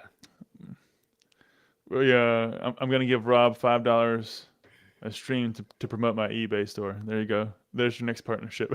Thrifty. Maybe, Uh, maybe, maybe 10 thrift. yeah, Maybe 10 we'll 10. talk. Yeah. All right. Percentage of sales. Percentage of sales. That's the best way to go. When I started looking at the early stuff, what I love too is I got to see, and this happens with many people that I do the research on, which is gonna make it so hard for Felipe next week. That's why we're gonna have some phone calls, Felipe. But I saw so many people that you were connecting with early on in both their journeys, but also yours. And one of those was Top 10 Pokemon was like one of your first subscribers. Not the first, I don't think, but it was like one of the first subscribers. I was like, oh, that was how cool was that? So he was like commenting on your videos, and you were like super stoked at because you watched his content. And now he was watching yours, and he was supporting you. So love that kind of journey that you had there with him. And as I said earlier, you started about 3 years ago with the channel. I've mentioned a few times you're grinding away. You're at about 448 videos, about a 500,000 views. So congrats on that. Some really good numbers, man. Quickly approaching 4K. You just jumped over 3,800. So congrats on that too. Something like that. Yeah, just moved over the hump, and your metrics all look good. Like everything's up, views, subscribers, everything looks like it's just growing super well. Uh, what do you really contribute most of that success to? What would you say is the reason that channel, the channel, is growing the way it is? Dude, yeah, that's a great question, man. I say it all the time, man. It it's the cringiest thing in the world for me to like watch other streamers and like they like get these polls and they're like, "That's right, baby. I got these hot hands. You come over here and you buy my. Yeah, I got hot." I'm just like, oh my gosh, man, you are the worst. I can't watch you anymore, you know. And so like I don't. I truly to my core believe that I have zero. I I don't want to say zero. I have very little to do with the success of like my channel with the live streams. For whatever reason, I just like have provided this space where people can come together and hang out and like enjoy Pokemon and just have a good time, you know? And for whatever reason, it's just taken off. Probably because I love this thing and I can act like a kid for a little bit, throw in some adult jokes, throw in some gifts and make it fun and entertaining and, do some giveaways so people can like win some stuff. And like that's fun too. And you get to see unique sets being opened that you don't get to see all the time. And so, I really try to put in a lot of time and effort into all that to making it fun. But at the end of the day, it's the community, man. Like it's the people in the chat like that make it fun. Because if I'm in the live and in the Yeah. stream and I'm like going 100 miles an hour, putting everything I have into it, but the chat isn't responding and talking and making it fun, people aren't gonna stay. Like people are just like, okay, it's just another guy on YouTube, Yep. like Ripping whatever. packs. Yeah. We're Yeah, good. yeah. Yeah. But when people come in and it's like they see the excitement and the engagement and it's fun, like that's what draws you in. And so I've just been lucky enough to find the right people on YouTube that have like gravitated towards me or I've gravitated towards them and we've just been able to be buds and You they got this keep coming back, symbiosis. Yeah. and it's so I think it's more of just that, the community behind me is just really, really strong, man. So yeah. Some support there from Miss Howard. He has a great welcoming channel, and you can tell he's a great person. So we all want to be there to support. Yeah, it Thank just you, it Mrs. A. talks about Thank you. the what resonates through the mic and through the camera. Yeah, I think is obvious. we got some we got some good ones here. I'll touch a couple of them, but appreciate it, Civic. Much appreciated, man. We're having a good time here. Hope you get to hang out, enjoy it. I know we're loving it. Hot hands or hot buns? Which ones are you going to take, bud? That's good I know stuff. which one Walrus wants. I know which one he wants. That's That's for some good sure. stuff right there. Speaking of the chat and keeping things fun, I mean, these people that come to these lives and watch the podcast and jump in, it's so much fun. And Walrus and many others are just those people that keep it going, keep it interesting. It's good stuff. I mean, Servers, I mean, good. talk to me about your experience, man. Like, I can see how much Yeah. time and effort you have just put into just this interview alone. How much time and research you know about me. I am blown away at how much stuff you've had to watch and how I am truly blown away at the grind you've put into it. And so like obviously you want to do this stuff to grow and like, have some type of like success in that regards. But yeah, how do you feel when like the chat is like, asking questions and engaging and how much better is it than just talking to somebody and just like hoping that the channel does well? um, I did not think when I started this, and I was just talking to Alex today. Yeah, today. Nostalgianomics, because he was my first guest, Mhm. and I had an idea for a podcast for a long time. I wasn't in Pokemon at the time, and people at work said, "Hey, you should start a podcast." And nobody wants to hear me talk. It's it's whatever, right? I ramble here at work, just but that's different. Um, but I never thought when I was going to start it that the live was the way to go. So to kind of weave in the portion of your question around the chat, it just so happened that I didn't know how to host things properly on YouTube. And so somebody suggested, hey, you should use StreamYards. I said, okay, I'll give it a try. Well, it just so happens that all of that kind of worked out to be a live podcast. And those kind of worlds all kind of came together. And I mean, obviously, if you watched any of my older podcasts, I didn't quite have everything refined yet, as you would Mhm. expect doing anything new. So, but watching the chat unfold in that first live was just a light bulb for me. I was like, oh, I didn't really think about this being part of the conversation and Mhm. trying to weave that in. And after every live, I would talk to my wife. And at the beginning, she used to watch them. She doesn't watch anymore, but I she used remember to you watch. talking about that last week. Yeah, and she would give constructive feedback, and some of it was hurtful in a good way, but I had to sit on it and kind of think about it. But it was all good nonetheless, and I found a way to then weave it all in. And the chat for me in the moment that we're doing this in right now is just as fun as talking to you. And these two things for me are sitting equally. Now, it's to be fair, it's kind of hard to balance the two because I don't want to be disrespectful for the time that you're spending, but also the time that they're spending. I want to keep the conversation flowing smoothly. And so trying to watch the chat fly by as I'm listening to you and then, kind of weaving in what I have in my mind and my notes Mhm. to bring into the conversation. It's not easy Super by any hard. means, but but Super I hard chat. really enjoy it. Really enjoy it. So for me though, it's the chat's just as important to me as the guests Yeah, that I have on, absolutely. and we kind of all come together to make this a great time. Because to your last comment, it wouldn't be nearly as fun if it was just me and you chatting and nobody was there and then we kind of did it after the fact and they kind of dropped Right. in some comments. It's like I would still enjoy the conversation with you, no disrespect, For but it sure. wouldn't be nearly as fun. Yep. And I think that's exactly what you experience on a different level in your live streams. Dude, Yeah. it's after literally my content focused all to live streams after my first live stream. Yeah, you said it. Like Like, you made a comment like I'm gonna start really focusing on this because it was just so much. You had so much fun. You enjoyed it. Like it just opened up the whole world for you.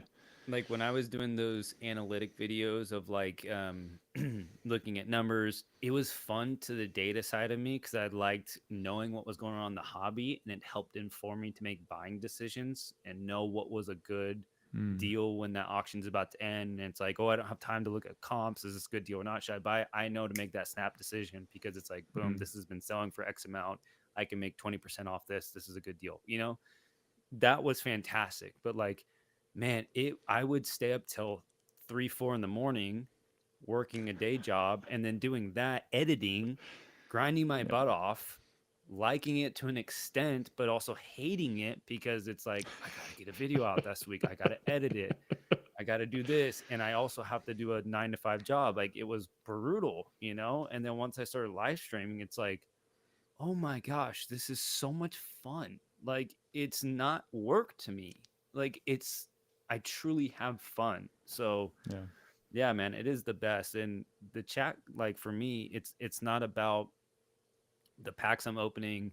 It's not about me doing this stuff. It's about me engaging with the chat. It's about me having fun. It's about me allowing them to have fun and like feeling heard and feeling like important and like wanting to come back and engage and talk and yeah, have a good space and get to know people. Because if you're like me, you're an introvert, and I don't make friends easy with like people in real life, and I can talk with people and get to know them online, and I feel welcomed, and like that feels good. And not a lot of people like Pokemon like I like Pokemon, and other people are here, and like we can talk about Pokemon. So it's like it's always about the community first, and then anything else that I do, the business is always second, and it's just worked out. I Fully don't agree. know.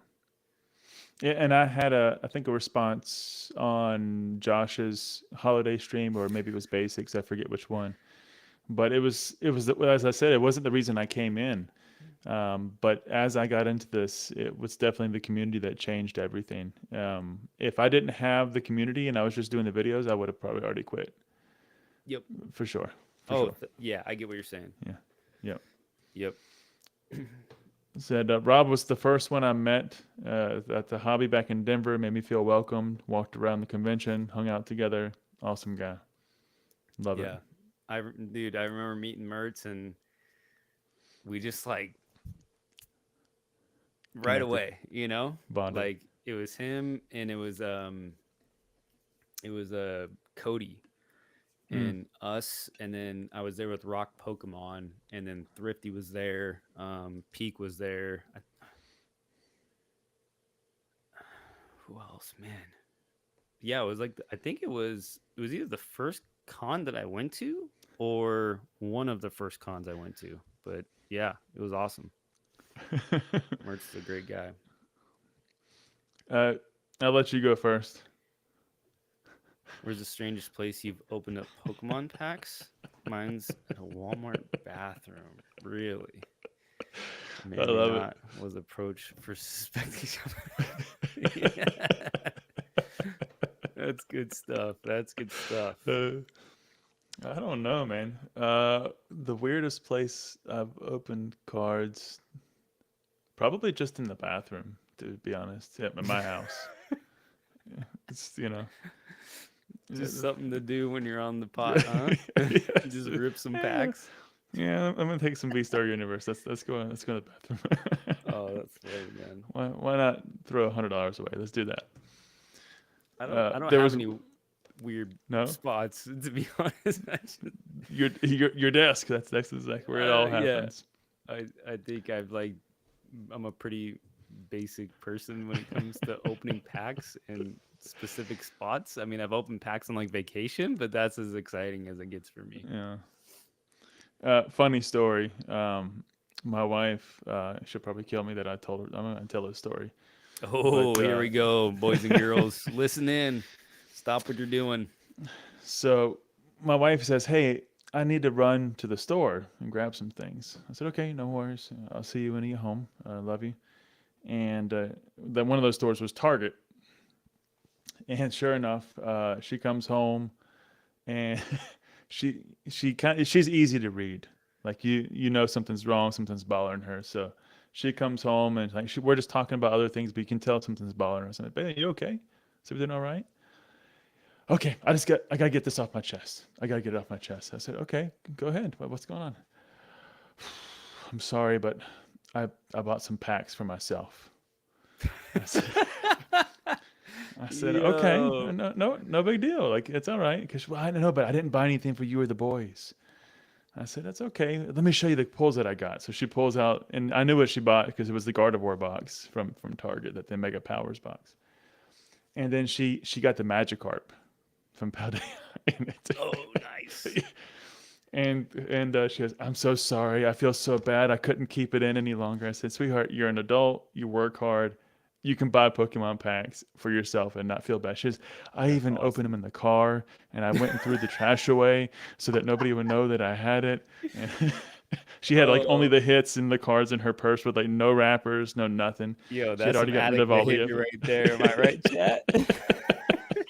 I love it. I said, "Sweetheart, you're right at home. No problem. Oh, No that's good problem." stuff. That's good stuff. We've been there. I've actually Yeah. I get that thing at Walmart, or not Walmart, at a GameStop, where you get you get like $5 free, Yep. and I Yep. just use With it on your Pokemon cards. exactly. And sometimes I can't even wait till I get home. I'm like, shit, what's in this pack, man? I just gotta rip it into the car right now. Like, Yeah. Gotta see. Gotta see. yeah. How do you balance the wife, the kids, full-time job, Pokemon? I'm about to have my first kid, and I'm nervous that I'm not going to be able to keep up Pokemon at the level that I want. Um, it is very difficult, to be honest, Mertz. All jokes aside, I was just talking to my wife about it this week, and there are moments that I feel like I can't take another day. Just because it's so much with the kids' schedule. We have two, Mm. and they have their schedules, they have their schools. We're picking up early. I got a pretty high level position in the company I'm at. Been there for 20 years. Um, Doing this Pokemon on the side. I'm researching my next guest. Trying to get the schedule filled for the next ones, dropping in random videos here and there, making sure we do time with the kids so that they don't feel like daddy's not there, and make sure my wife feels loved, and we make time to be together as much as we can and talk. I'm always dropping the ball somewhere, and that's the truth. I Mm. can't hold them all up, and something's always falling, and I have to, the end of my day, I have to say that I keep the most important balls in the air. And tomorrow I can pick up the one that I dropped. And so for me, it's always a bunch of levers, and some of them are really full. I think Matthew McConaughey talks about that a lot in his book. Some of them are really full, and they're charged up. But then now I got to turn around because maybe the love for my wife, and spending some quality time together needs to be refilled, and I give her that weekend, or we do something special, or but there's no good answer, and it's going to be complete chaos. And I'll say, if you are on your first child and you plan to have a second, or don't plan and you get one anyways, 1 plus 1 does not equal 2 when it comes to children. And there's an exponent factor, and things get very complicated very quickly. But it's possible, my friend. It's always possible. All right, I've missed a lot in the chat. I won't be able to scroll through quite all of that, but I'll try to catch a few as we go on to some of the next points. You actually mentioned it earlier, and you talked about your editing. So in the beginning, you did like no editing, and you talked about your journey. Says, hey guys, tonight I'm going to go learn how to edit. I'm going to post so and so video, and you're going through the process of the YouTube journey, much like many of us, as you're also learning, well, how do I even edit videos? How do I put in the sound effects? How do I transition screens and do this and do that? And you did a really good job as you fast forward to where you were before you started doing live streams. You got everything kind of looking smooth, camera looked good, lighting was good. You had it all going. And now you do only live streams. Is that something you missed? Because, for example, Pokemon Classics, he loves editing. That's one of the Mm. things that he really enjoys about his video creation process. What about for you? Is that something you're glad to have just thrown out the window? Let me just do lives and let it fly? Or where does it sit in your spectrum of enjoyment? That's such a good question because it's something that I think about all the time. One, I enjoyed making those style of videos because there is a part of me, the analytical part of my brain, Mm, that loves data, and I love the facts. I like to know. If I'm yeah. passionate about something, I want to know about it, like if I'm gonna go and play frisbee golf, I want to understand what all the different discs are and what they're used for, and what are the four numbers on the disc, and like why do they Mm, say certain things, and why do certain discs made certain ways and different plastics, and I want to know, and things that I'm like enjoy and want to put my time into for sure. So there's just a part of me that enjoys researching and doing those numbers, and like the actual putting the slides together and taking little screenshots and then going in and adjusting the numbers, and I have my little format, and like that's like kind of meditative to me, just to like mm-hmm. put the headphones on, throw some music on, and just go to work, and I enjoyed that. And then I'm not an artsy fartsy guy. Not I can't Mm, draw, I can't sing.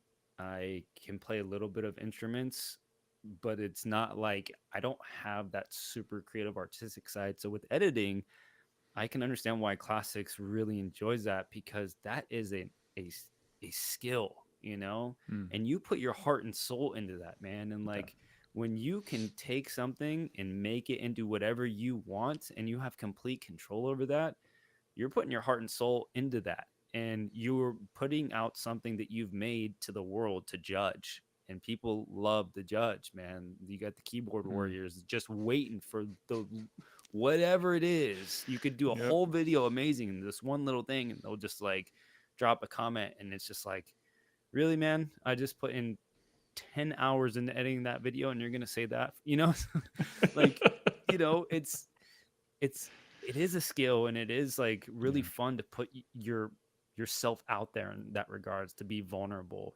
doing those edits and like having your own style, and like getting people's attention, all that stuff. Like I get that. And it's something I think about a lot because I have all these ideas in my head of what I want to do and the type of content I want to do and with shorts and this and like all this stuff. But to your point about dropping the balls, and like prioritizing the most important balls. Right now it's my wife and kid, like or Mm. my soon to be kid, my pregnant wife and my dog that just tore both of his ACLs and moving and, trying to get situated in the new place and figuring out taxes to round out this first year and like so it's like all this content creation stuff that I want to do and I have all these big plans for and I miss all of that and I want to do more. But you just got to focus and prioritize on what's most important. But man, I tell you what, like it is to an extent really fun, but at the same time, it's just so time consuming. And it's like Very much. Yeah. realistically, like what do you have? What can you do in the day? Yeah. Like how much can you actually do? So I think from a practical standpoint of like what I have to do to prepare for all the streams is very realistic to how much I can balance right now because I have to just source all the product. I have to go into Photoshop and make all the creatives, which takes some time for the box breaks. I have to go into all my socials and announce them and message people about them and all that stuff. And so all of that, as well as like creating new gifts for the streams. And if I pull something, what button am I going to push? And like practicing Yeah. that type of stuff and like all the Yeah. actual performance stuff of streaming to make it entertaining and fun, combining all of that, like it's just enough where I can manage it where it doesn't feel like, oh, I got to do this again. Oh no, Yeah. it's that time of the day or that day of the week where I have to do this. Right. It was becoming that way for editing, where it Mm. was just Okay. like, I don't have the time. I can't do it, but I do miss it, and to an extent. There's a love-hate relationship with it for sure. Yeah. Because it is very time consuming and it's kind of like working out. You never really want to do it, but when you're done, you're so glad you did. And there's a satisfying aspect, unlike working out, that when you're done, you see the results right away. It's like cutting the grass. It's you're there. It looks good, great, and you get that immediate satisfaction. But there's also a beautiful creativity part to it, and so I've definitely enjoyed editing. I told my wife, I said, you would really. She's an engineer by trade and very much an engineering mindset. I said, sweetheart, you would love the detail that has to go into making a good video. She would just absolutely love it. So I'm trying to talk her into becoming my editor. That would be awesome. But like That would be I've great. I've thought about it, but at the end of the day, it's like again that artistic ego of me. Mm. It's like, well, I want to do what I want to do, and I want to have my flair and just Yeah. everything. Even like the coming down to like how my layout of the videos are for my live streams, or how Mm-hmm. my creatives look when I put out a post announcing stuff. It's like my style. It's very unique. It's like my brand. Like I like I like having my hand in that. You know what I mean? So like I do.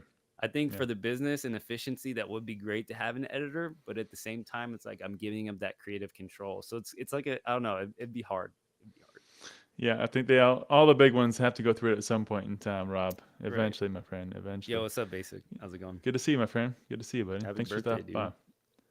Today's his birthday? I think I saw on Instagram that Oh, maybe I didn't know that. maybe I like misread it, but I thought I thought I saw it was like a birthday post, but Oh, nice, man. Happy birthday, Basic. yeah, still got that Love it, COVID man. brain and the critical thinking does not work that great right now. So apologies if it's not, but Well, if I missed it, Basic, and it is, man. Happy birthday, bud. Um, yeah, I didn't mention it earlier, Ernie. I apologize. I was more answering your question, dude. First of all, congrats on the baby, man. Having your first one is big. It's a big deal, and yeah, congrats, Mertz. it changes you forever in such a good way. It's so difficult at times, but it's so great. Wouldn't give it up for anything, man. That's actually why I'm in Pokemon is because of the kids. So everything about them has made my life better, and of course made me a better person. So I'm sure it'll be much of the same for you, my friend. Congrats. Enjoy 10 weeks off. You must live in Europe because we don't get 10 weeks off in the U.S. That doesn't work that way here. Do you feel like you took anything away from your editing experience that you're now using though, in terms of just skill sets, knowledge that you're applying? Is it just something you take into your live streams, and to your point, like the stream deck integration and how you bring together the layouts, and you're able to kind of apply it there, and that's what you, or at least are able to take away from it in the meantime? Yeah, I think it's just been transitional in like the content creation Yeah. space. And Okay. maybe if I did another job, I'd find some type of use case for it. But Okay. since it's all centered around that, yeah, it's just, you know, Okay. yeah. um to your point on your early days, pack openings, your market analysis, now, your live streaming, and of course, many little things in between there that you tried out to see how your channel was going to work and what was a better fit. Um, where do you think it's going to go from here? Do you think you're going to continue to live stream? Are you going to transition to something else? Do you have your finger looking at the horizon? Yeah, man, actually, here's the latest and greatest. Uh oh, here we go, guys. You saw it first It's here. Yeah, so this is the next innovation that's for me, and it's not. Don't worry, no marketing here, but this is my version of a mystery box. It's called the Golden Ticket Premium Chance Box, and Mm. basically, I will have 30 boxes, and within those boxes, there will be some golden tickets. So it'll be X amount of money. If you get a golden ticket, you win the biggest prize that it is. It's like a Willy Wonka I was about knockoff, to say Willy you know. Wonka. I love it. um, I love so I it. put a lot of time into like designing this box and doing this, and you like flip it open, and it's like got some Oh, Pokemon and cool. other stuff, and I love it, all that. man. It looks awesome. So that's um that's kind of what I want to get into that space as well, is to start to like expand a little bit to try these things, because you guys can't see it on the camera, but I have a gumball machine over here, and I call it Hmm. the chance balls on my website, Yep. or the Coda balls, which is my dog. And the reason why I call them the Coda balls is because on my website, rarebluepacks.com, like when I went to go do this for the first time, my dog was down here working with me, hanging out right next to the gumball machine. He was smelling it. He was all like excited about it. And I ended up just taking a picture for my wife. And then I'm like, I'm just gonna use this. People love dogs, like it's gonna be like it's gonna be good to like draw Cutter people in, balls. Let's do it. Yeah, it'll be good, and it just kind of became like a joke on the channel. Like people don't even call them chance balls anymore, they just call them Coda balls. But basically in that gumball machine, it's $25 a pop, and you can win whole booster boxes, PSA slabs, or Yeah, just I a saw that. single, like Yep. a Pokemon single. So obviously there's stuff that's going to be a lot higher than $25 and a lot Yep. lower than $25. And they just have been selling out, and people really enjoy them. And so there's like something there with like trying to provide like that mystery gambling aspect, but still not trying to be like, oh, I'm just going to make some money. And like, this is like, I want to make it fun. Like it's about making it entertaining and enjoyable, and taking a little risk and a little chance if people want to do that stuff. And a lot of people do, they want to be like responsible with it. So it's like, I'm trying to find that balance of like how I can bring that enjoyability into scaling it a little bit more, and to kind of like going off of that. So honestly, the streaming is going to continue. It's really going really, really well. Um, the breaks are growing, the streams are growing, and this year is, I've been saying it, 2024 is the year of the giveaways. Yeah. I'm really I've heard you trying. say I'm it many trying to give times. away like $10,000 in Pokemon giveaways this year. I'm trying to reach like a Nice. give away a lot of cards and a lot of product to continue to grow the brand, continue to have more people come in, to have some fun, like to just enjoy it. So that's kind of what's on the horizon for me. Um, and honestly, I'm I might be scaling back as well. I don't know. Like when I move Mm. down to Sacramento at the end of the month, I plan on trying to apply for a state job so that I can get some like really good retirement and health benefits for the kid. Like Mm. I don't know what it's going to be like doing Pokemon full time and having a kid. I don't know. So I might do Pokemon on the side. If the streams continue on the way that it's been going lately, I may just not even do that and just continue with the streams. I don't know. Like God's kind of got that planned for me, and I'm just along for the ride right now and just seeing what works out. So A day at a time, my friend. yeah, Day exactly. at a time. Yeah. Well, congrats on the new box. Let us know when it drops, man. That sounds exciting. Thank you. Look forward. Thank you. Look forward to that one.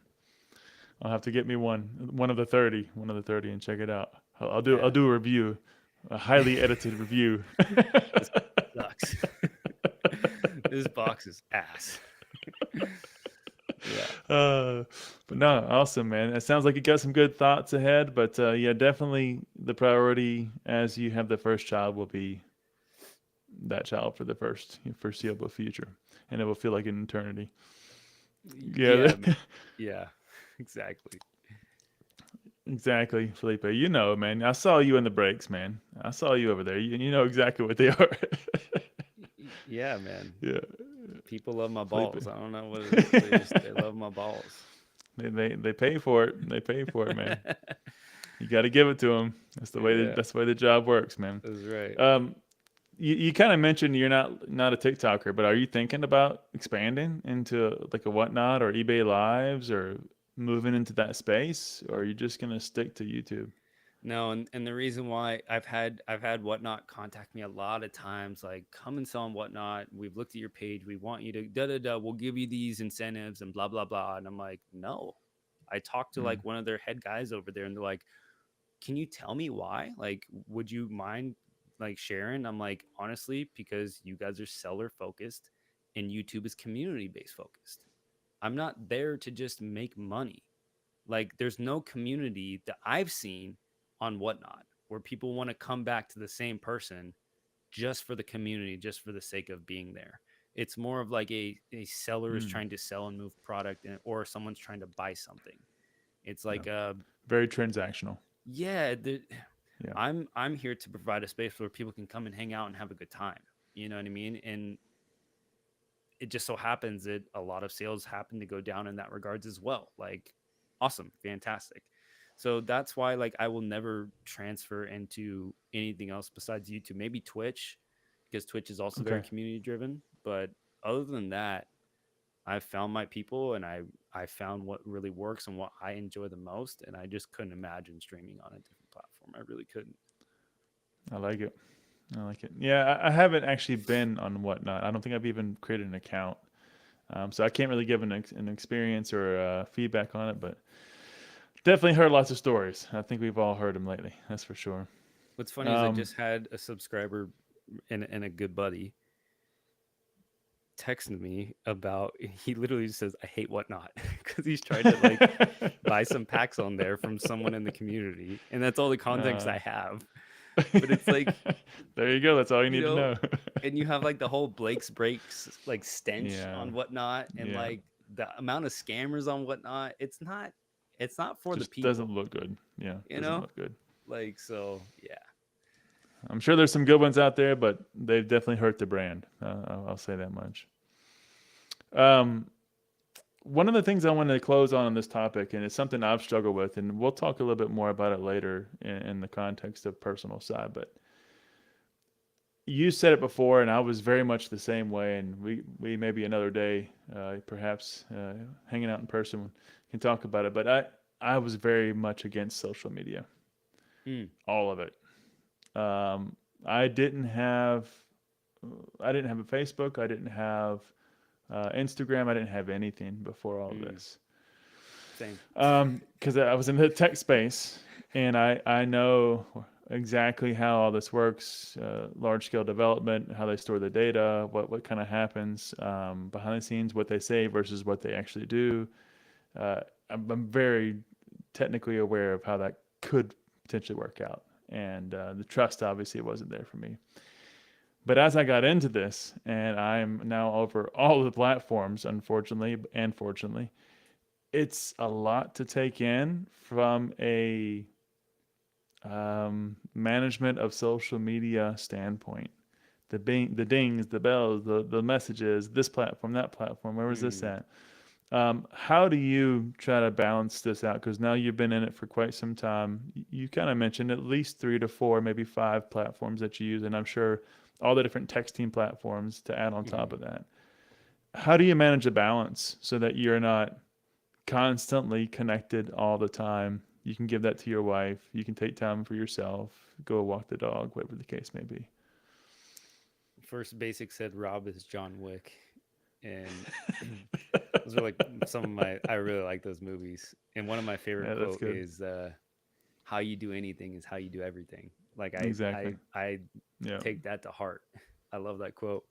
So yeah, thanks for that reminder. Basic. I don't know what the context was with that, but yeah. I like it. Regarding social media, and like I said, I have an Instagram group chat. I have public Instagram. I have a Discord, and then I have YouTube to manage. And honestly, man, like a lot of times, I I can't respond. I probably have a reputation in the hobby for not responding right away, Mm. because I mentioned earlier that everything has to be organized, and I have to compartmentalize certain times of the day when I can answer messages, Mm. when I'm doing researching, sourcing, buying and selling, doing that stuff, when I'm doing creatives. Because if I try to mix it all together, I don't get anything done, because it Mm. always leads down one rabbit hole or another. And so I have to like take time where only certain hours of the day where I'm Right. like, okay, I'm going to answer messages now. Because Right. what happens with me is people say, hey Rob, can you get this that graded? Also, can you check the condition of this card, that card, and that card, and da da da da? And can you ship this with my bag? And can you, on my last PSA return, here's $5 that I owed you. And it's like, if I just read that message and I'm not in my exact position where I need to be to take all those notes, to get all the information that they need, it'll slip through the cracks. And Yeah. and my business falls You can't. apart because I'm not credible. No, I'm not doing what I need to be doing. So it's like, I'd rather be known as the guy that is not answering their messages right away and make sure that everything is getting done perfect and good to go, than to like be answering messages and be forgetting stuff all the time. So I try to explain that to people, but people are like, hey man, I message you. It's like, dude, I can't get to you sometimes even within 48 hours, because I'm a one-man Yeah. show, and I'm also trying to balance taking care of a pregnant wife and a dog with two torn ACLs, and me trying to get to the gym and going to church and having outside commitments in my community, which are important for my mental health and family, and maybe an hour of watching time with my wife, so it's Exactly. like I'm staying up till Yeah. 2 3 in the morning and getting up early to work. I'm sorry, I can't cater to your every message you need, because there's hundreds of my DMs at all times. Yep. So I just do my best to like get to what I can when I can, but I know that like I have to compartmentalize, because if I'm just working nonstop all day long, I'm not going to pay attention to my wife. I'm not going to be a good servant to God when I need to be out there being a good servant to Him. I'm not going to be a good son or brother. I'm not going to be present in the moment. I'm just too focused on money and work. And that's not what I want my life to ever be about. So it's stressful. It's a grind. It's a lot. I love doing it, but I'm good at compartmentalizing and not letting people pressure me into being like, hey man, I messaged you twice yesterday and you haven't gotten back to me. Here's the reasons why, brother. Sorry about that. Blue Squad So says I feel targeted. yeah. Well, that explains why it took me a year to get you on the channel, Rob. Yeah. But no, Yeah. it actually is a nice addition, Mertz, to your previous question on managing the life and the family and the kids and time boxing. Basically, is what Rob's talking about here. So do all your time boxing, set it there, be rigid with it for the most part. Obviously, you have to have some flexibility at times, but Right. that'll keep you sane. That'll keep you sane. Yeah, man. It's Yep. really like, I love the growth that I've had lately, but it is really challenging doing everything on my own, especially when certain times of the year, like with tax season, Mm, or like I have so much time that I have to put just towards that while keeping yep. the weekly box breaks going. I still have to think like 2 weeks out and from ordering stuff from Japan and Korea to make sure Yep. the inventory is stocked for the lives. There's a lot of like balancing plates all at once. And Yep.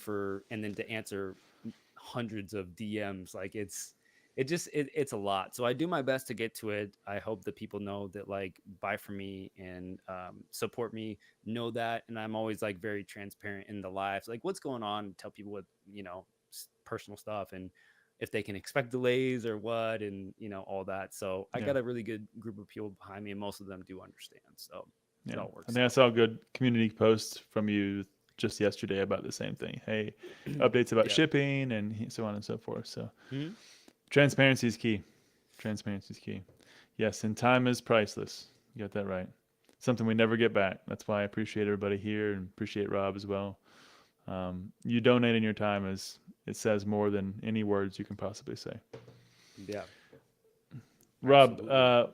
what is the biggest thing holding you back for your next level of success? What do you think that Hmm. is?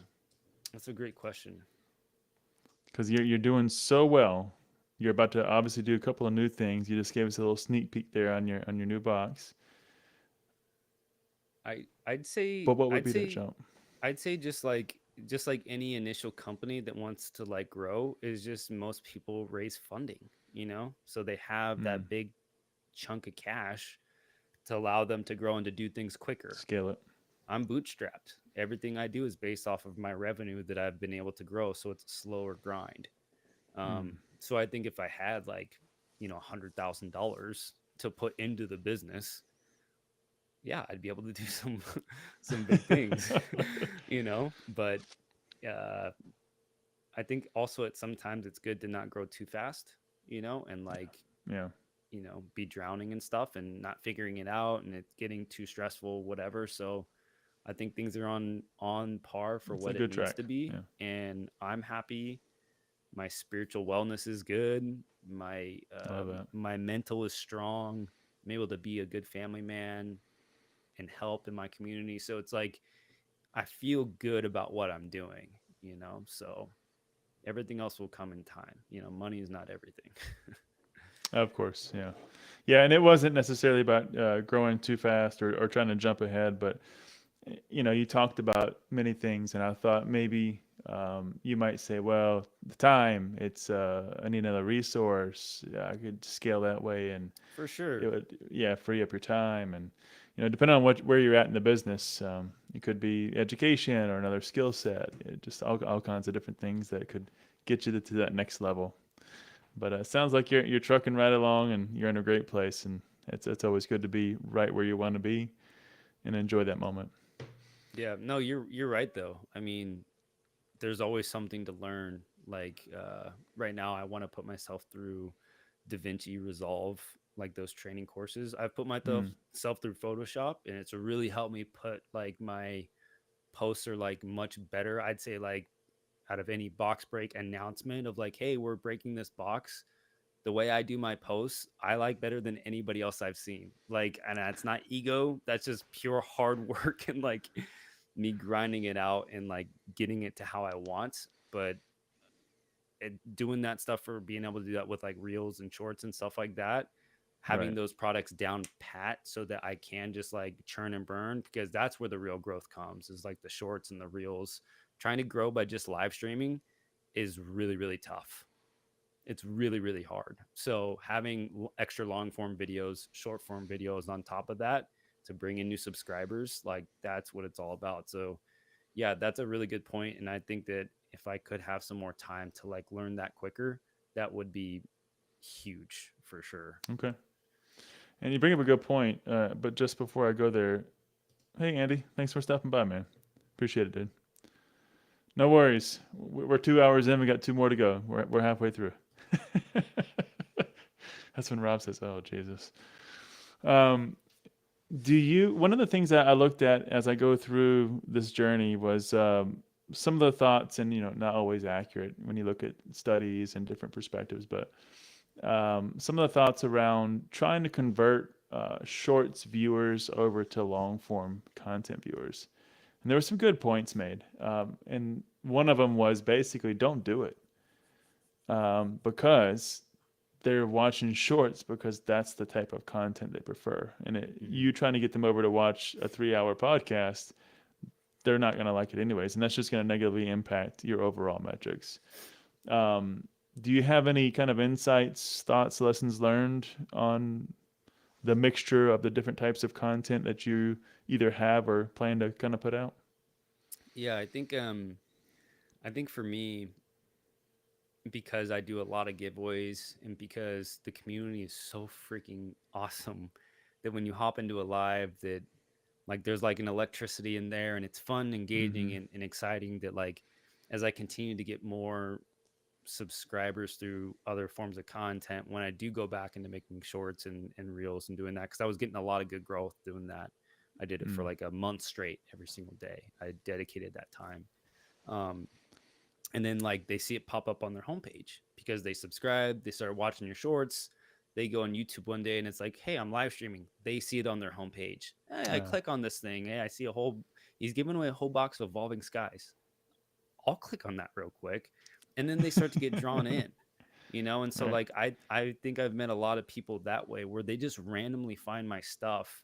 And then because the community is so They strong convert. behind me and the chat's so engaging, they want to join in, they want to have fun, they want to do that. So I think that's where it like ties in for me. I don't really look at it as like separate, and I don't really care how big my subscriber count is.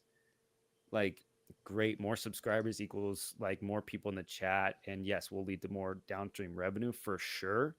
But at the end of the day, if I see people that have a lot higher subscribers than me and not as many people in their chat, and when I go into their chat, it's not as engaging, it's not as fun. Great, keep your X amount of thousands of subscribers more. My community stronger, and that's not ego, it's just like a Right. fact, man. My the community behind me, man, they freaking are awesome. So it's like it's more about that, like how engaging is it, how fun is it. So it's it's just about, yeah, it's just about that, man. So And on that point, we missed it earlier when you were talking about a similar point. You got some love from your community. You know, there's FOMO. This is Mrs. Howard talking about when you had your time and you need to step back and you know maybe you couldn't respond right away. Civic, you know, they all get it. They all get it. mm, for sure. Great work for you both. Yeah. So lots of good people there. Lots of good people. Yeah. Hey, good times. Thanks for stopping by, Hey, man. what's up, brother? Good to Much see you. appreciated, man. Shush. Let's get some hashtag shush in the chat. I think I saw a couple of our yeah. Here was one right there. There we go, baby. Yes, let's get it. I love it. You know, you're a numbers guy, Rob. You're a numbers guy down deep in your heart, even though it doesn't maybe always come through in your live streams nowadays. But it's all there, and that's how you make all the magic happen. When you now apply that in your journey thus far, looking at the grading companies, because you were all about the pop reports, looking at the details. I mean, you may still be. I don't know, and that's probably where we're going to start. So, how are you still following them? Are you still using that as a big part of your decision process, or is that kind of fallen off and it's not as important to you anymore? Um, I think it's just transition. Before I had to rely on that knowledge in order to make money. Now it's more of like I have the steam, the snowball has built. I have an engine Mm, that is starting to run and it's working. And so now it's more of just about buying more inventory, getting more box breaks, doing more things for the streams because that mm, engine is cooking. And so I mm, don't have to really depend on, hey, I have to know all this knowledge about sold pricing and pop reports to see this one card or that one box or that one set that comes up to buy it right away so I can flip it to make money to fund my PC goals. I don't really have time for that stuff anymore. You know what I mean? Because okay. my all my focus is switched to doing this full time as a business with answering messaging and sourcing product and all the stuff that works. Everything else was Right. a gamble and it takes time. Sometimes I would have to buy a card where I saw opportunity, really rare, it doesn't come up, or a box, but I'd have to wait on it for 6 months, a year, 2 years before selling it. Now I have an engine in place. I have a brand. I have a community behind me. I have a clientele base. It's totally different now. So I still like all Mm, that stuff. I enjoy it. I follow like the Find Card on Instagram or the Get Collector app who like post stuff about that stuff. And a right. lot of times I miss it. I like making those posts. So like, what has been selling recently? What's the growth difference? Like I used to make those style of posts on Instagram. I miss Mm, doing that stuff. So I still like it, but my focus is just different now. okay. Fair point. Fair point.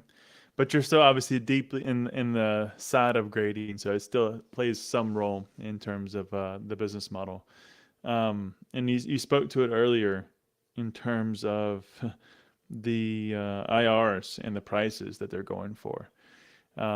What is your kind of big brain thoughts around these larger populations, but yet still just amazing demand and kind of changing the perspective of what at least the past belief of pop reports should be low pop, high price, so to speak.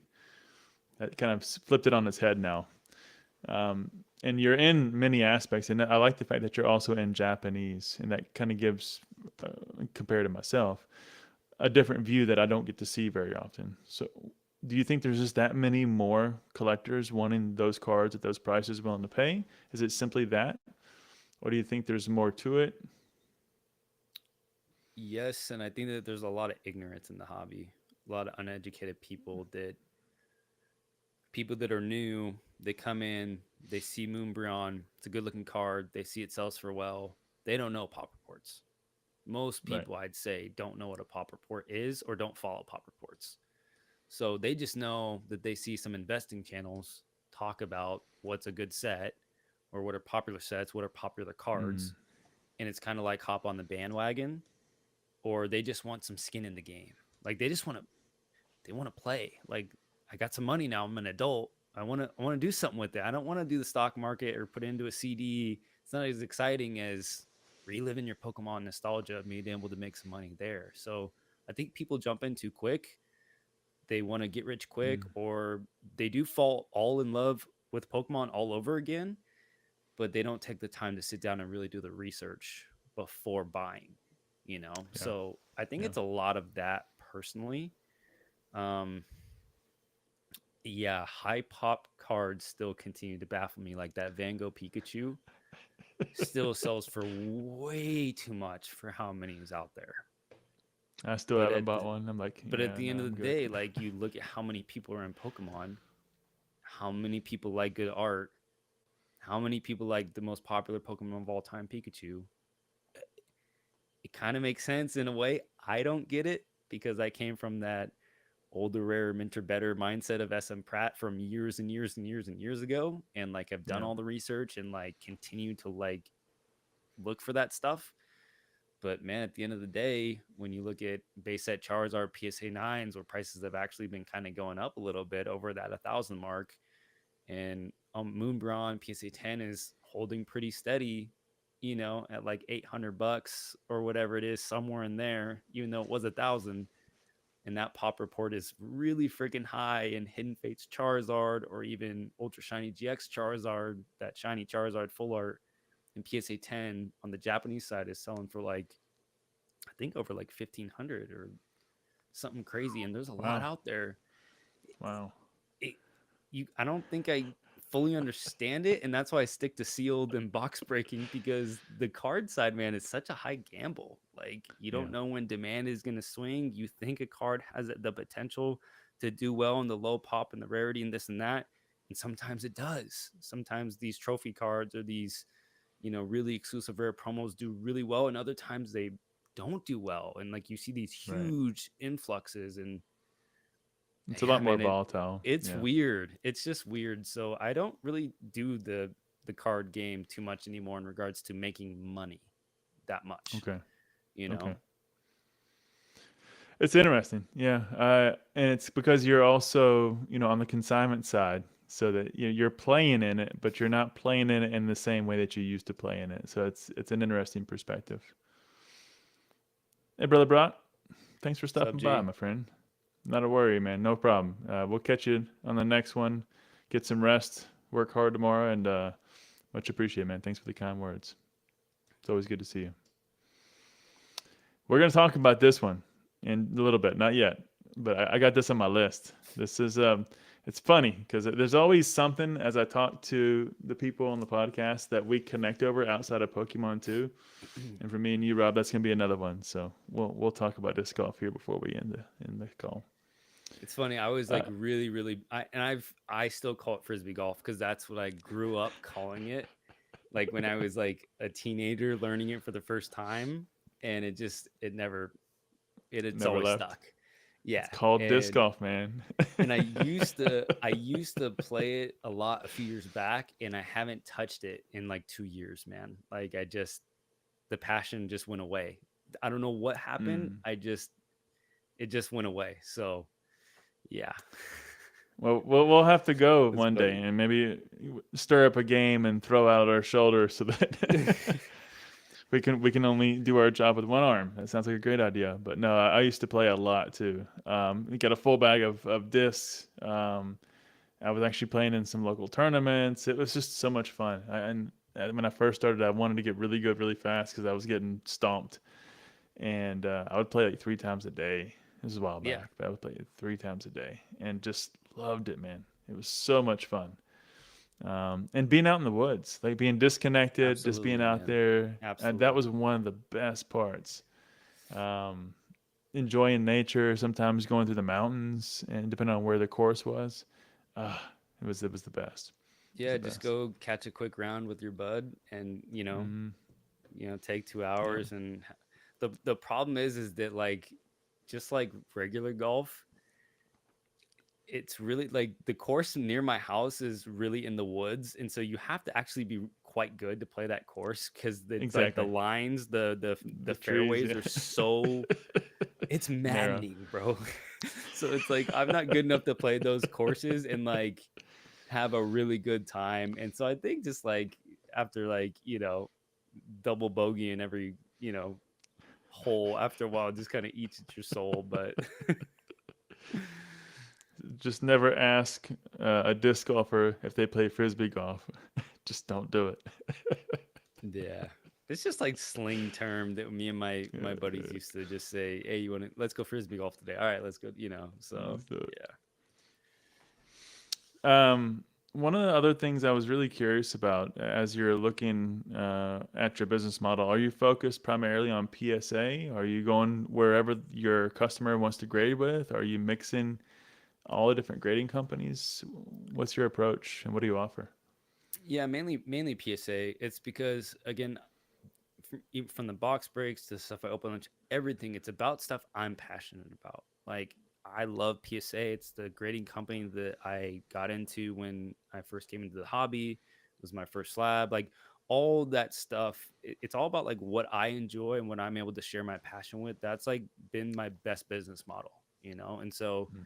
yes, I have graded with BGS, I have graded with CGC, and I will grade with those companies if people really ask me, but I always push PSA because I know what I'm getting. Like, I know the value Mm. there. I just, it's what I enjoy doing. So that's always just worked really, really well for me, is like sharing that passion with others. But I do Okay, help if someone really wants to grade with BGS or you'll whatever, do it. for whatever reason why they would want to grade with BGS. I'll do it. Is Rock Pokemon still a big BGS fan? I know the earlier podcast I was watching, he had it as a kid. That's what he grew up around with sports. Is he still a BGS fan or no? Um, I don't know. Me and Connor, like, we talk about just like, we don't really talk about the hobby too much anymore. Like, Hmm. we just talk about life and how things are going, Everything and else, yeah, what's going on, and we just kind of hang out and kick it. So we not don't sure. really get into like too much details about that stuff. I wouldn't be able to answer that. I'm sure he is, but he No his worries. I think the majority of his collection is PSA though. Okay. Yeah. And I know he had at least maybe he was maybe joking in the one I saw, but he had a fond love for BGS. Do you have any thoughts on the state of things with CGC and the changes and recent news and the cracking of slabs? What's I'm not even up to date on it. What's going on with Oh, them? okay. Well, I mean, after the whole grading scale changes that occurred, and Okay. then now there's been a large, I would say, effort around cracking CGC slabs and perhaps resealing them, still to be defined. So I didn't know if Mm, you've kept up with any of that, and that's kind of impacted what you've done in the business or how you would navigate it from a customer standpoint. not too much. No. Most Okay, of my guys know that I middleman for it's PSA, PSA. and that's pretty Okay. much what we do. I did try a small CGC sub, um, with a couple cards from clients and a couple of my cards just to test the waters. Um, but yeah, I just cracked. Somebody sent me a CGC 10 Shining Magikarp from Japanese Neo 3. No, not yeah. The one I And saw today on Instagram. yeah, and Yeah, so they yeah. they wanted to see if it would cross grade into a PSA, and it'll probably get like a PSA 8. I made the comment in the post. I said, "Man, that card looks really good outside of the slab." I'm just saying. Oh, it looks fantastic. It It looks looks really good. Just it looks throw a better. sleeve on it. Yeah, exactly. Put it in the binder. I mean, it does. Like it just the shine Yeah, is, yeah. 10x outside of it. It's kind of fantastic. But yeah, CGC, they are a lot more lenient. It's weird that they changed their. I wish they would have just been more lenient off the get and cheaper off the get, because they were actually kind of Mm, expensive for a little bit, and I always wanted a blue collar option, just something that's like mm, cheap, easy, quick turnaround times, right. and I thought CGC would step into that space from the get go, but they kind of didn't. So I'm glad that they're there now, but I wish that they would have just done that off the bat. So Right. we'll see. They're I trying. tested They're them trying to out. be the next PSA. They're trying. I Do you tested them think out, but we'll see. Pokemon is supporting collectors or investors? I think they're supporting players. I think that's one of their when it comes to the card game. I think that's one of their primary goals, and the things that happen after that are secondary. The player Yep. market's exploded, and the fact that we can create collectors and investors from that, I think it's just a byproduct. But that's my opinion. What Couldn't about you, agree Rob? more. Couldn't. I Okay. don't even need to say anything. Ditto. Check. Next. Ditto. Yeah, I it's love it. well said. Then, since we close that topic quickly, what are your thoughts? Because when I don't get exposure, I have Japanese cards, but I don't sell them. I don't really buy them that often. I enjoy what I have. I get some every now and then from a couple of friends, but I don't seek them out because I do play the game. I could tend to lean more towards on the English side.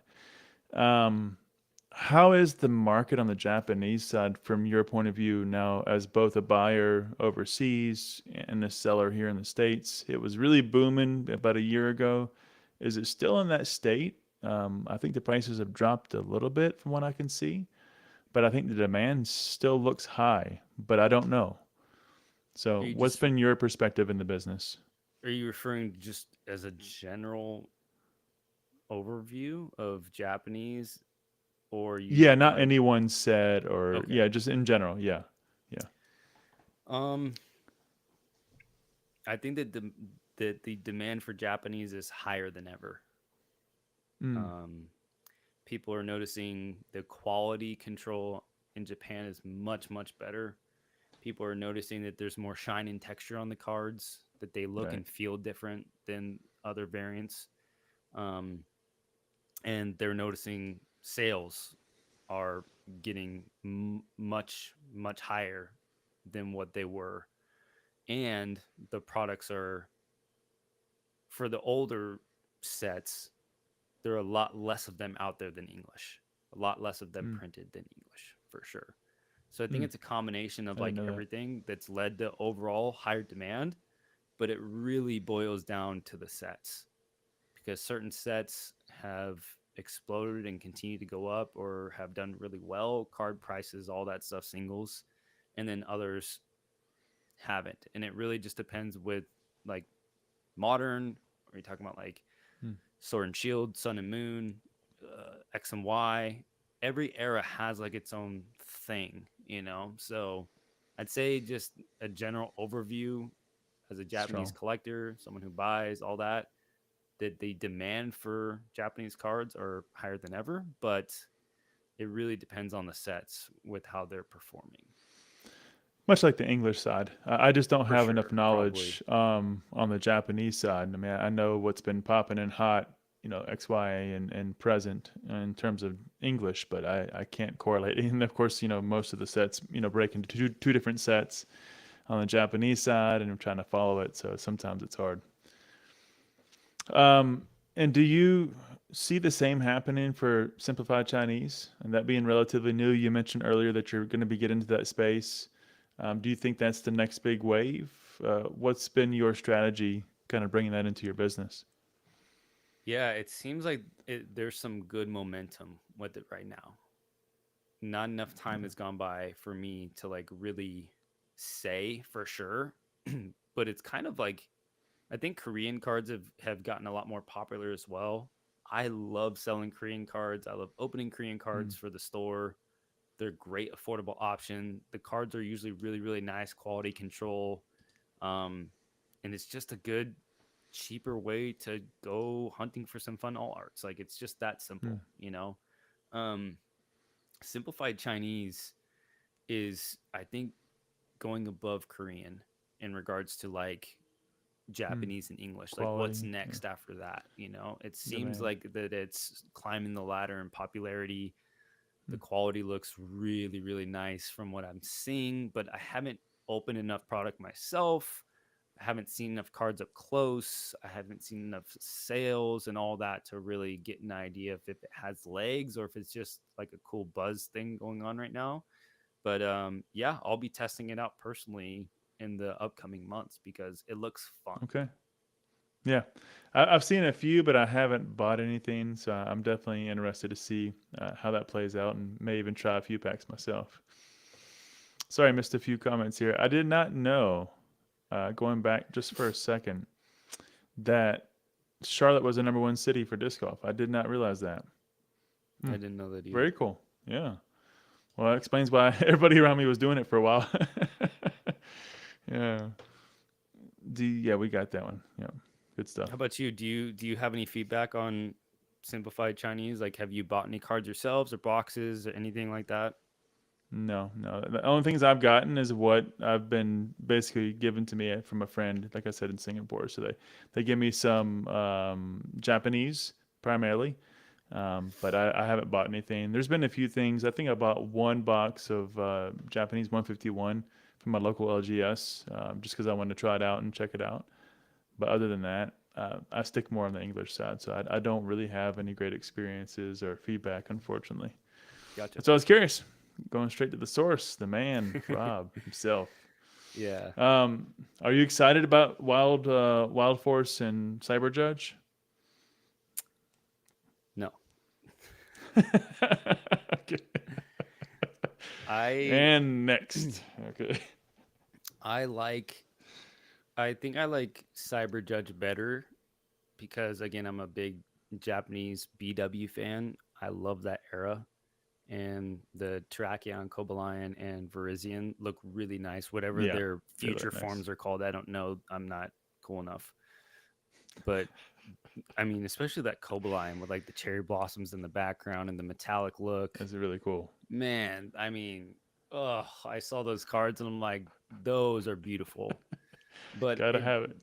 doesn't seem like there's a lot of like interest or hype or buzz as like especially coming off of like Shiny Treasures EX Mm, when it was just an absolute god set. You know, it has everything you want from mm. artwork to chase the god pack.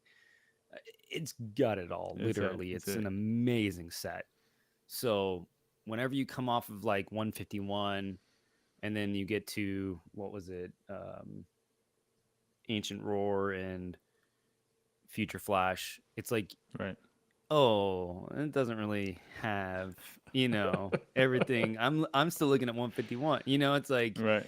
so it's kind of hard to go in for those in between sets. But honestly, it's gonna be fun. I'm gonna have product. Like people are gonna want to rip it. I just don't see that ultra chase that those alt arts people really really want. Those specific Right. beautiful crazy V maxes. Like, it just doesn't have that hype going for it, So I don't know. What are your thoughts? What's your feedback on the sets? Um, Looking at it again from the English side, I think the playability is going to be amazing. I think that was a set that was really Oh, made interesting. to beef up the Scarlet and Violet era of Pokemon deck building. Okay. And some of the things that they're going to do there with A-Spec cards and other types of trainers that they're going to Yeah, bring into baby. this, Bring them back. yeah, it's Bring them gonna back. be it's gonna be nice from the playability standpoint. There's a lot of people excited about it, and we're gonna have rotation in April. So with the rotation coming out, it's gonna be now forcing people to change their decks, and I think this is gonna be a great move over on the playability side. You know, so I'm excited for it from that point of view. There's a few hit cards I might want to chase, but as far as it being a set I just want to rip for fun, to be honest, the one I'm still using is 151. Like when we go out and buy something here for the kids and us, it's for me and the kids. It's 151. My wife, she still loves Crown Zenith. She prefers the yellow borders. So if I can find it, that's what we get for her. That's fantastic, and Yeah, I would agree with both those sets. They're fun and they're exciting, and yeah, I never think of the playability aspect. That's not something that is in my mind ever. Even as a kid, I literally was a collector from the get, straight from the pack right into a binder, right so away. much fun, man. I don't know why. It just was like ingrained in me. It's just who I am. So I've never played the game. I don't know any of that aspect at all. So that's great to know that there's some buzz around that, because that's what actually drives this hobby forward, is Yeah, around the playability and the players. And so that's good to know that that's strong and that there's new things coming out to keep that side of the business going. yep, yep. It's gonna be, and I think if you look at the Pokemon cycle, and I've talked about it a few times, and you kind of mention it in the in between sets. You have banger sets and the in between sets, but if you look at all the facets of the hobby, and kind of even going back a little bit to the question around collectors or investors, and we need to add players into that. Every set they release Absolutely. is dropping something in each one of those buckets. And basically, Pokemon just goes around and they're dropping something in each one of the buckets that keeps the hobby strong in all aspects.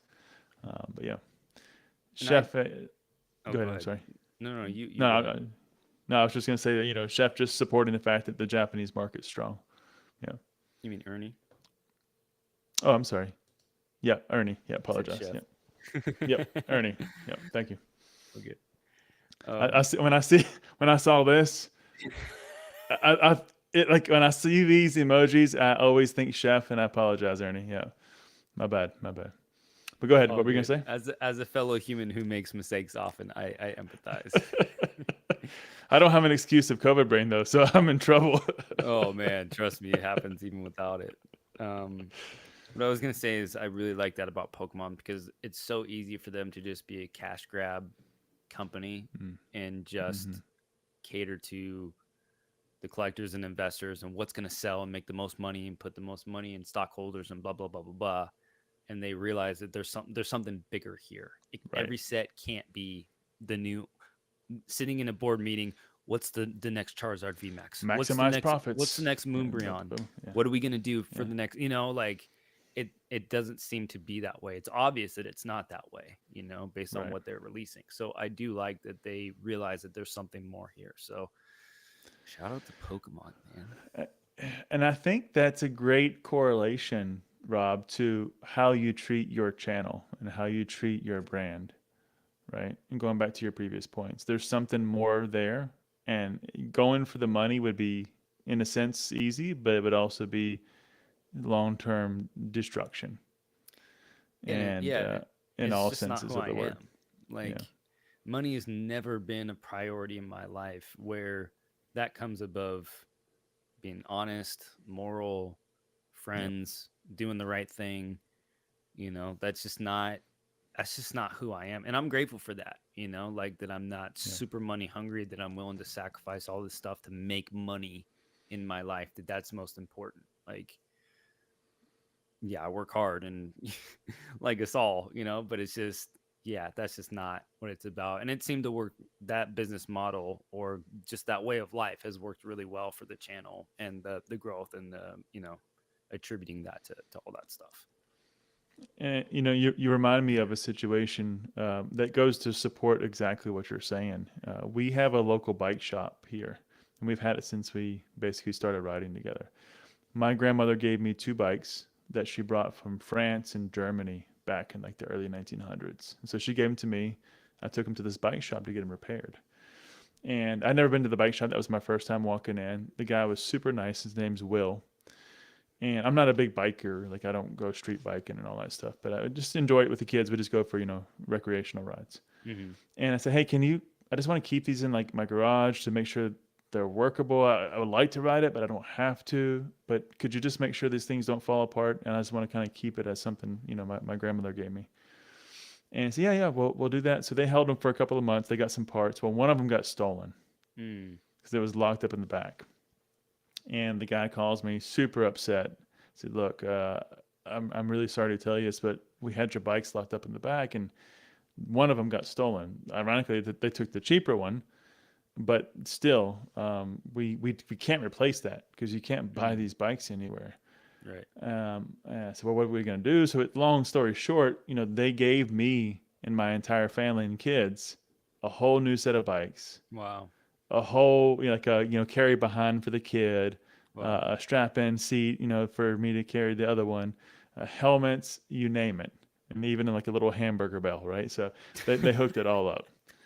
And that guy, Will, has followed up with me, and we've obviously bought more bikes, but he's followed up with me every time we sold a bike. He said, hey, Justin, how's Ethan's new bike? Did he enjoy it?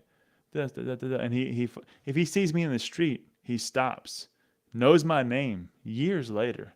Hey, Right. Ethan, Justin, how you guys doing? All right, be safe. Yep. That kind of, and just sincere, good customer service. They're not the cheapest.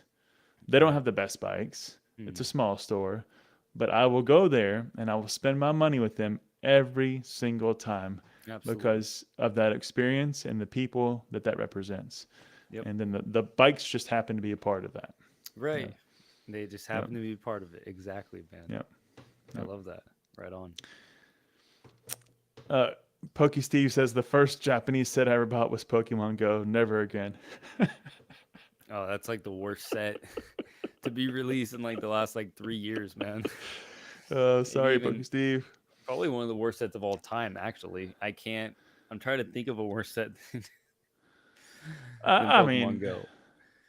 Oof.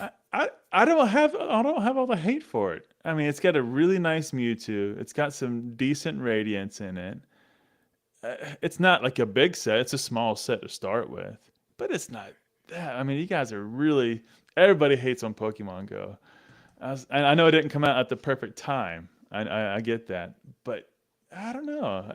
I don't hate it that much. I definitely have the chase hits. I'm just kidding. I know, man. Hey, That Mewtwo's nice though. You gotta admit though.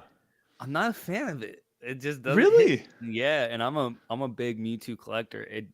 It doesn't hit for me. I don't know why. It just doesn't. I know some people love it, but for me, it looks like it just doesn't look like it's been hand drawn. It looks like some type of bad CGI animation in a card.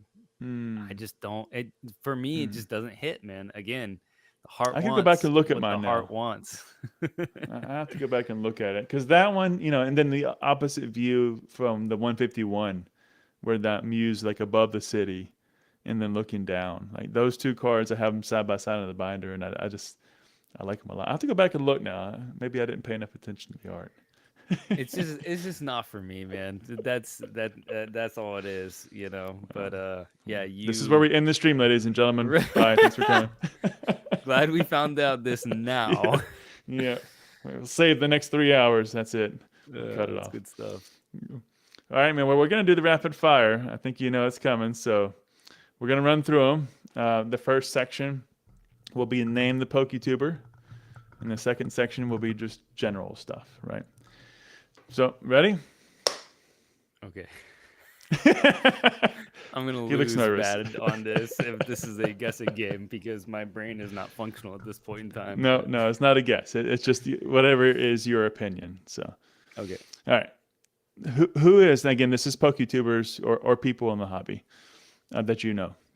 Who is the most risk adverse?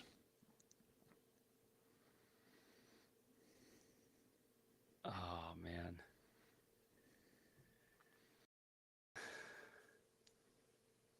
That's tough.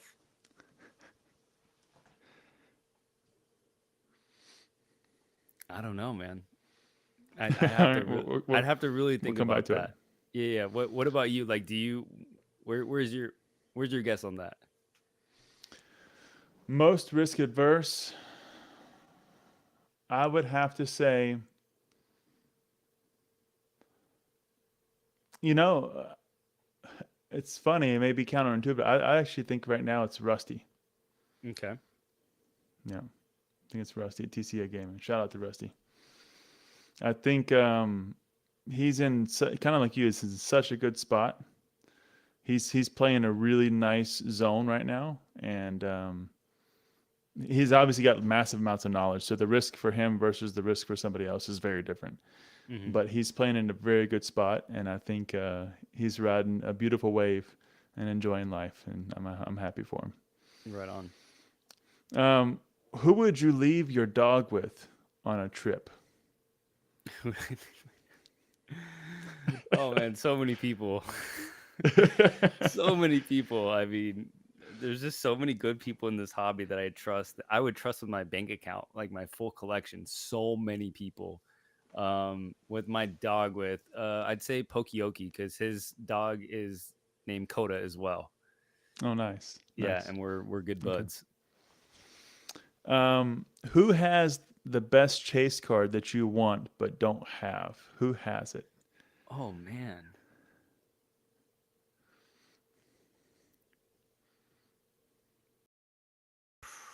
Probably like off the top of my head, probably Crystal Collector has Mm, the Umbreon Play promo, the um that gold star, on the Japanese mm. side. It's a very, I'm very not familiar. expensive. Yeah. It's the gold star Umbreon from Pop Series 5 on the English side. Oh, okay.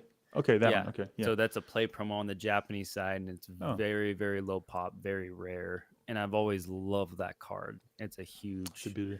huge card. And then I was actually looking at, I was talking with, um, was it? Gosh, I can't remember his official name. It's Nolan. It's either Pokemon Mm, Nolan or Nolan Rips on Instagram or something like that. I can't remember his official name. He has the Megalo Cannon Iris in a PSA 10, which is, was it Plasma Blast? That full art mm. of Iris. Yeah, yeah. Oh man, it's such a You like beautiful that one? card. It's so good looking. I'm not a big waifu trainer guy, but that card is That's one of them. gorgeous. Yeah, very expensive too. All right, you heard that Crystal collects. Yeah, I hear a lot of good things about her in the hobby. No, no, no. Apparently, she's Crystal Collector. oh, collector. Okay. What's his? That was his old Instagram name. Him and Pallet Town are like Ah, okay. really I close. misunderstood. Yeah, yeah, yeah. No, Okay. what's her name? Crystal Cards or something like that. Yeah. Sorry, Mm, different okay. person. Yep.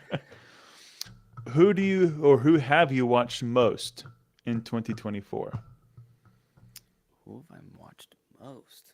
Man, these are tough, dude. When you like are a workaholic and you don't are not social and do much, these questions are harder than you think. I don't have time for a lot of content to watch a lot of content. That's my problem. I'd say the person that I watched the most. Um,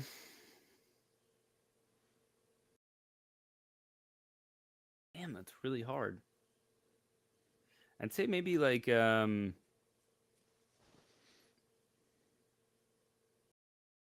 I watched like a lot of Call of Duty stuff because I like Mm, watching the pros and the CDL. But Pokemon stuff. Shoot, man, let me get a response from pass. you. Let me get a response from you. Okay. How about you? Who do you watch a lot of? Um, I watch a lot of Dan. Okay, I watch a lot of Dan and Catch 'em All collectibles. nice. I can't always catch him live, unfortunately. I was able to do it last night, but he's one that I always stop in. I always learn something. It's Mm. always funny. Yeah, I got to meet Dan at the Charlotte Collecticon. So yeah, I always try to catch Dan if I can. So And actually, look at Good Times Gaming is there. Says you don't have to say. I do watch a lot of Good Times. I do watch a lot of his videos actually. I don't know if it's the most. That it's tough, man. But Yeah. yeah, I'd say him. I Okay. watch like PBM, like Civic, Yeah. Broly. I do what's him call it? Dark Echo Gaming. Just like a lot of people like kind of like in my space that are like doing Yeah. the rip and ships and live Mm-hmm. giveaways, and we like to support each other a lot. But I really don't have a lot of time for me to watch a lot of content creators, man. That's the only Yeah. downside about running a business. Well, I will say, as a family, we watch probably Real Breaking Nate and PokeRev the most. The kids love it. I still enjoy it. It's Makes still sense. fun. I still love it. And my For wife's like, sure. "Is that the one that screams?" I'm like, "Yeah, that's the one that screams, sweetheart." I can't do Leonhardt anymore. No, no, we don't watch that one as much. Not because I Yeah. dislike him or it wasn't what we wanted. Just we kind of gravitated towards PokeRev more Pokerev does a than great anything job, else. man. Yeah, Yeah. good I stuff, man. used to watch a ton every day TCA gaming because he would do morning videos. Mm, So I would get up and I would watch every day, whatever video it was, I would watch his content. But, mm. I think like, yeah, I've started to gravitate just to like doing more of the content instead of watching more of the content, if that makes sense. Well, and for me, I have to do a lot of mine passively. Yeah, So for Dan's, sure. I don't typically have to do it looking at the screen. Right. If it's Rusty, he's typically talking about something he's holding. So okay, I got to be in front of a device and I got to look at it, and Yep. you know, Dan's just on a good rant. Who would you hand your channel over to if you had to? Your channel, your brand, everything you built. Who would you give it to? Dude, so many people, man. So many people. Um, I don't have specific names right Okay, now. Just so many people in the hobby. Like, yeah, you trust them with everything. I know a lot of really, really solid, good people, man. I love it. Uh, who has the best growth strategy? Uh, I definitely say Pokerev for sure, and Okay. Deep Pocket Monster. Those Yeah, guys are DPM's doing awesome absurd. stuff. Yeah. What they've been able Yeah. to do with their channels in such a short amount of time is so impressive. Yeah, I'm still mind blown by some of that growth. It's amazing. Someone you haven't met in the hobby but would love to. Pat Pat Oh, you Flint haven't? from Deep Pocket I thought you Monster. met Nope. Pat. No, we did No. an online Oh. call where like I won a base Uh. set 2-pack from him. When he did that content creator, I don't know if you remember, that was a couple years ago. Like Yep. you had to do Yep. a video, it was for a charity or whatever, and I won. So we hopped on a live call. He ripped a base set 2-pack with me. It was cool, but I've never met him in person. I would love to meet him. He just seems like a really nice guy, as well as um and we're just speaking content creators. Yeah. Yeah. Another one would be PBM. PBM's a Okay. great guy. He's in a lot for the hobby. I've never met Pokeballer Mike in person, but we have great respect for each other. We enjoy seeing each other in each other's streams or whatever. So yeah, those two guys Good would be stuff, man. awesome. I love it. This one's gonna be interesting. When I wrote this one down, I'm like, huh. And I don't know. I don't know what my answer is either. I'm still thinking. Who would you want to sit beside on an 8+ hour plane ride? um, who would I want to sit beside? One of those over international flights. You're gonna be there for a while. Honestly, probably like Rock Pokemon or Pokeyoki, Yeah. or uh, my buddy Aloha TCG Collector. Like, Mm. so yeah, just like a lot of great friends, but I've just spent a lot of time with those guys in and Mm-hmm. out of DMs, real person. Like I just video chatted Pokeyoki. We were on video call for like 3-4 hours last night. Just Oh, awesome. I'm Yeah. working and talking with him, just hanging out, just being buds. So yeah, probably one of like those guys who I'm just really, really close with. Easy to have conversations for 8 hours and snack on plane Plain Yeah, treats. Yeah. we enjoy Yeah. the same. Perfect. Like we'll watch a TV show together. We could talk about stuff outside of Pokemon. You know what I mean? Like Right. you just, I just enjoy who they are. Share a pair of headbuds. Right. Yes. uh, Yes. someone you think will surprise us all in the future. Dude, you, man.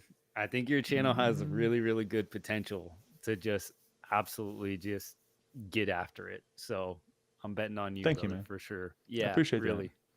Mhm. We'll see. I'll keep trying.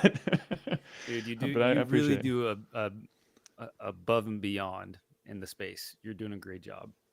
Thank you, man. I really appreciate that, Rob. Appreciate Hmm. that. Who has the glue that holds the hobby together? I know it's hard to name one Ooh, because that's a it's a very good collective, question. right? That's a very good question. Um,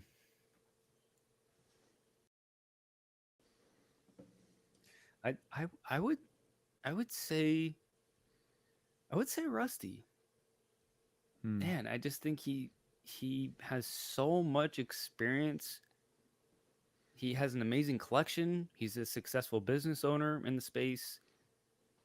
He and he's still passionate for this stuff, man. Like he just, All these years later, yeah. I mean, for so long, I've listened to so much of him, and I really, yeah, I think he just does so much for the community. And what I love about him is he's not a clout chaser.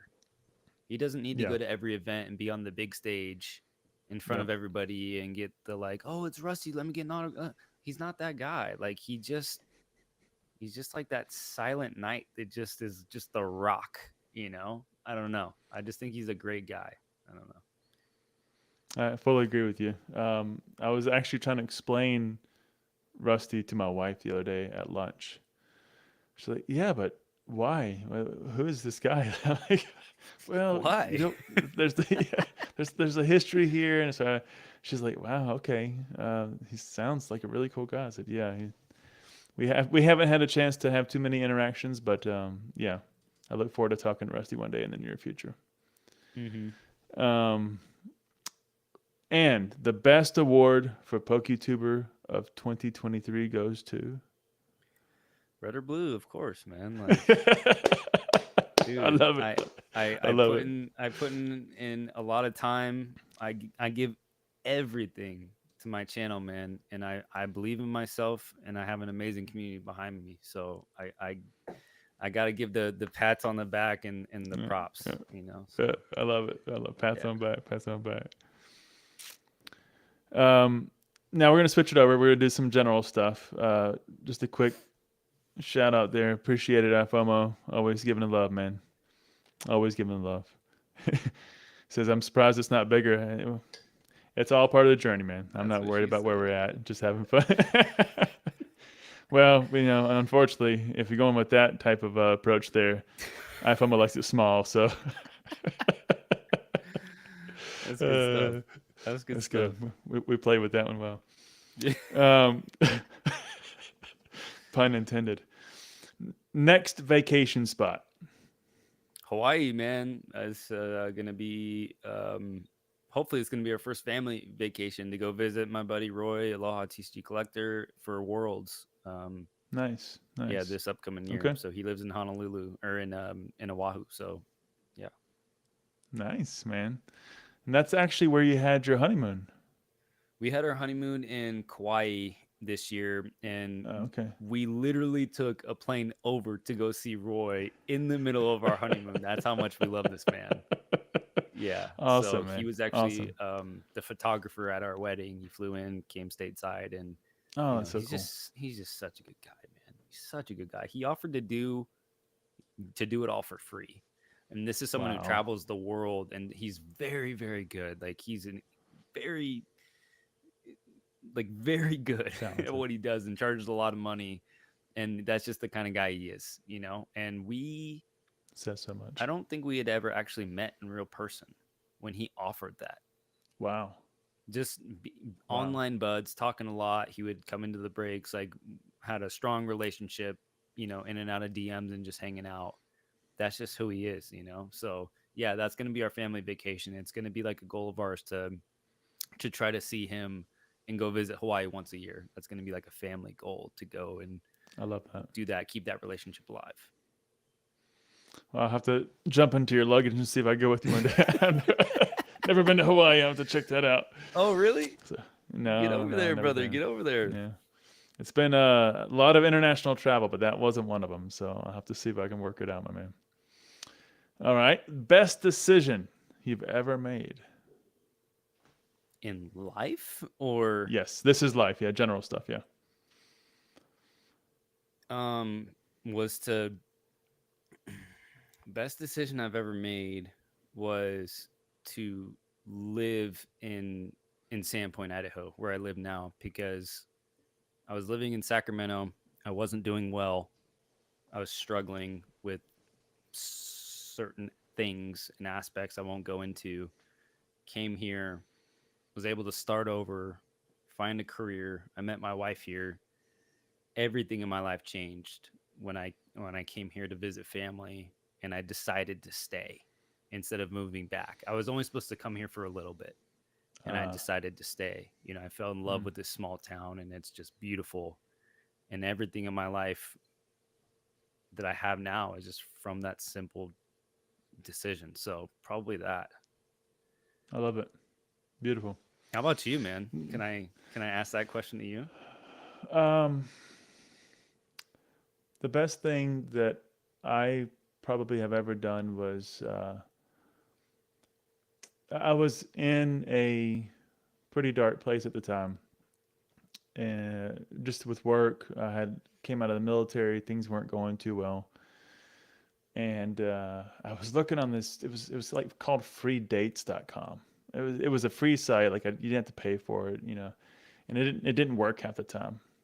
And I saw this picture. Like you send a message and they would never get it, and then they would send a message to you and you would never get it. So it just didn't work. It was just a terrible. But Hmm. I didn't have the money to pay for anything.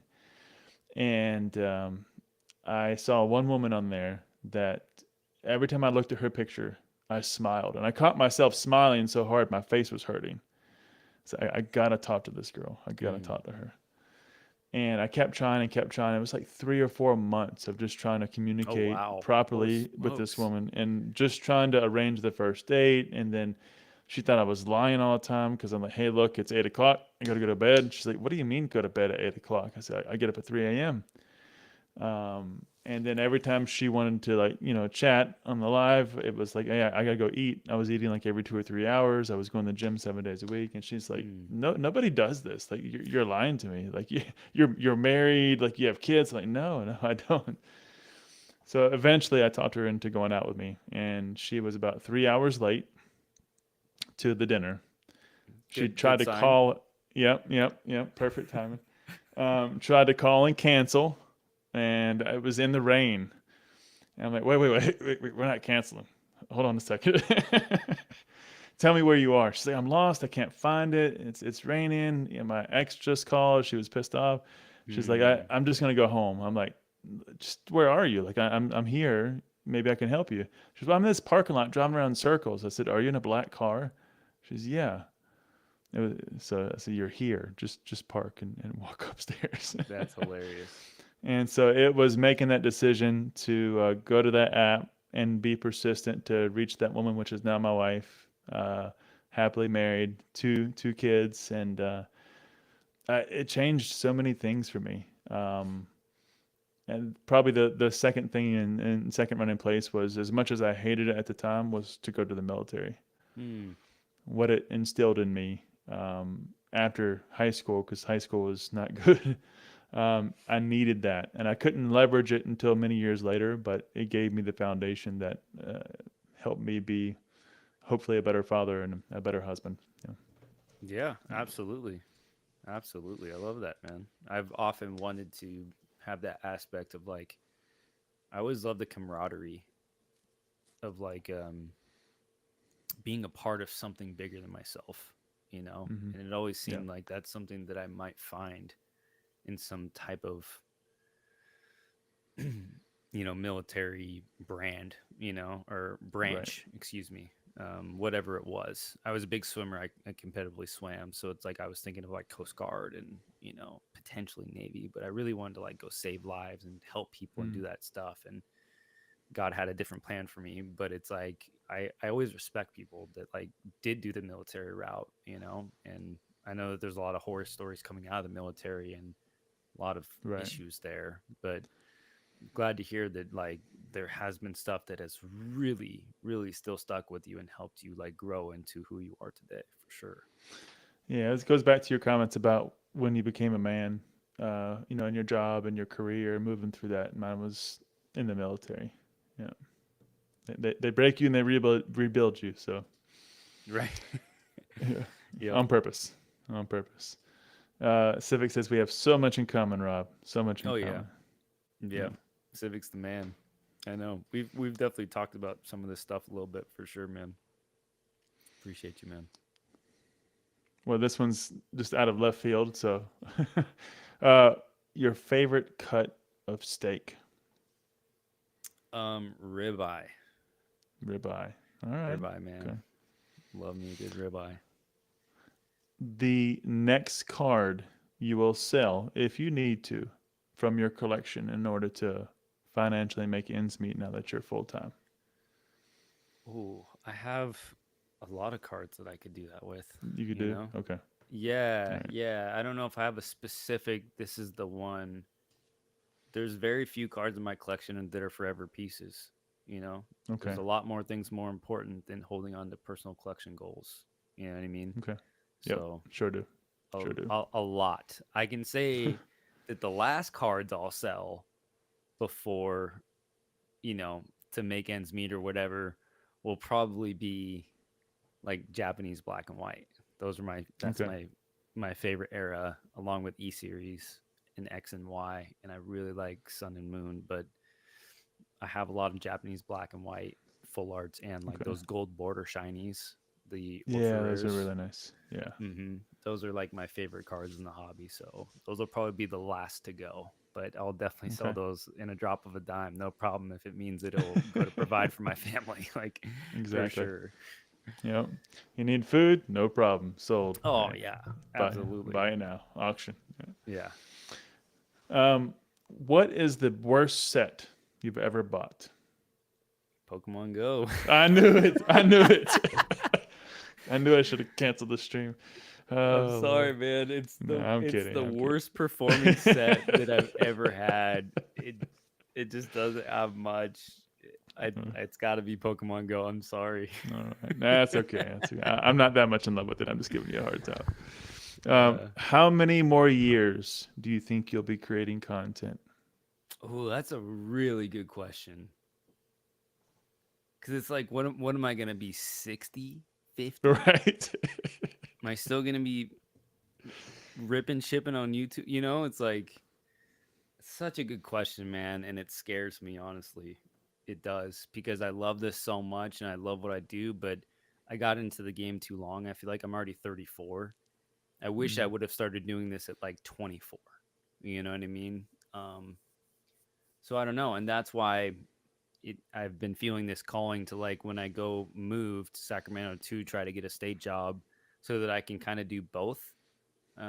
Because I need something long term and more practical that's more geared towards my family. right. I don't know. As long as I possibly can, that's what I will say because Okay. I do absolutely love it. All right. Some love for Pokemon Go there in the chat. You see? So you get that alt art. That's not too Dude, bad, that right? is the worst all art of all time. There's Come on, man. no questions about it. There's no questions. It's like just a Uh, CGI guy of this like no. peelable Ditto. How about the peelable Ditto? I didn't get it. It No. wasn't great. You can Somebody peel a send this man a ditto. peelable Ditto. Woohoo! All right. Like S- awesome. Somebody send this man a peelable Ditto. Let's change his mind. Yeah, nope. Sorry. It's not gonna happen. The favorite Pokemon that your future child will like. Ooh, that's a good one. I think it's really gonna depend on what's out at the time. because kids don't want to go to the classics. They want to know what's fresh, what's new to them. So I think it'll Yeah. depend, but hopefully I could do a little brainwashing, and I'm a big evolution collector. I love Okay. the evolutions. So it's going to be a girl, we're having a girl. So I'm hoping she'll be a little Eevee fan down the All line. right. All right. Yeah. Nice. A little Espeon. Maybe you can donate your Grail card to her one day. We'll see. We'll see. Oh, it's all going to her one day. not One not day. now, but one day. One day in the Yeah. future. What does your wife dislike most about the hobby? Um, Honestly, I don't know. Hmm. She's never once complained that I'm working too much. She's never once complained that I'm not spending enough time with her or that she has to carry the load or Hmm. anything. Like she's she's honestly never said one bad thing about it. And that's not Hmm. me trying to like Beautiful. score points or anything. She just doesn't she's never said anything negative about it. She's supportive of it. She loves it. She came with me to Collecticon Long Beach to meet all Nice. these crazy people. And although she didn't get it, like we were walking around and like talking about cards and pointing out deals and da da da, like she doesn't understand it, but she enjoyed the people. And she's like, man, I actually get it. Why? Like you do this. Right. I get it. Like the people are awesome. They're super friendly. It's fun. Like I get it. But she's never said one bad thing about the hobby ever, even about the money I spend or anything. Never. Like, I love that, man. yeah. Oh, very cool. You got you a good one, man. Got you a good Yeah, one. I'm very, very lucky. Very lucky. Yeah. Something you've never told anybody, but you think about it all the time. Nothing. I've uh how do I say this without saying too much?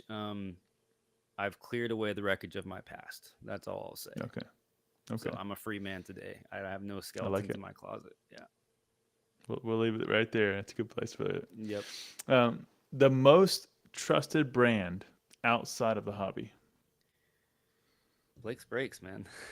I mean, come on, Yeah. Of course. uh Uh, outside of the hobby? yeah. Sheesh. I Don't know. Red Go Bull, to. you know. It's Okay. like, Yeah, I see more of those. Okay. Yeah. Yeah. it's what I like, I'll take it. enjoy drinking, it's always there. It's, prices haven't gone up too much, so, I don't know, man. That's above my Tastes the pay same. grade. The TCG you think will overtake Pokemon one day? Nothing. Nothing. Nothing. I think One Piece will be the closest thing, if anything, but Hmm. I don't think anything is even close to Pokemon. Okay. Not I even feel the close. same. Yeah. I mean, Disney might have a chance, but they would have to really step it up, and it's gonna be a slow game, slow game. It's gonna Yeah. take a long time. Yeah, even with time, only the reason why any TCG would be able to pass Pokemon is if Pokemon really drop the ball for Right. consecutive years in a row. Yeah. But if they do anything resembling what they've done this last 2 years, nothing can catch up to them. I don't care what you're doing. It's just not going to happen. So Pokemon, if you're listening, don't pull a magic on us. Yeah, for real. Please, please My don't. goodness. Worst experience in life. Um,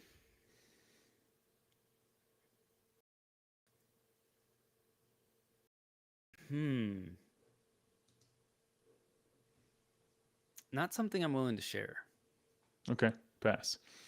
Yeah. Um, Yeah. if you could add one thing to your current life, what would it be? Add one thing to my current life. Um, a kid, man, and it's on the way. Honestly, Perfect. really, Perfect. And that's actually a great segue too. Go ahead yeah. though.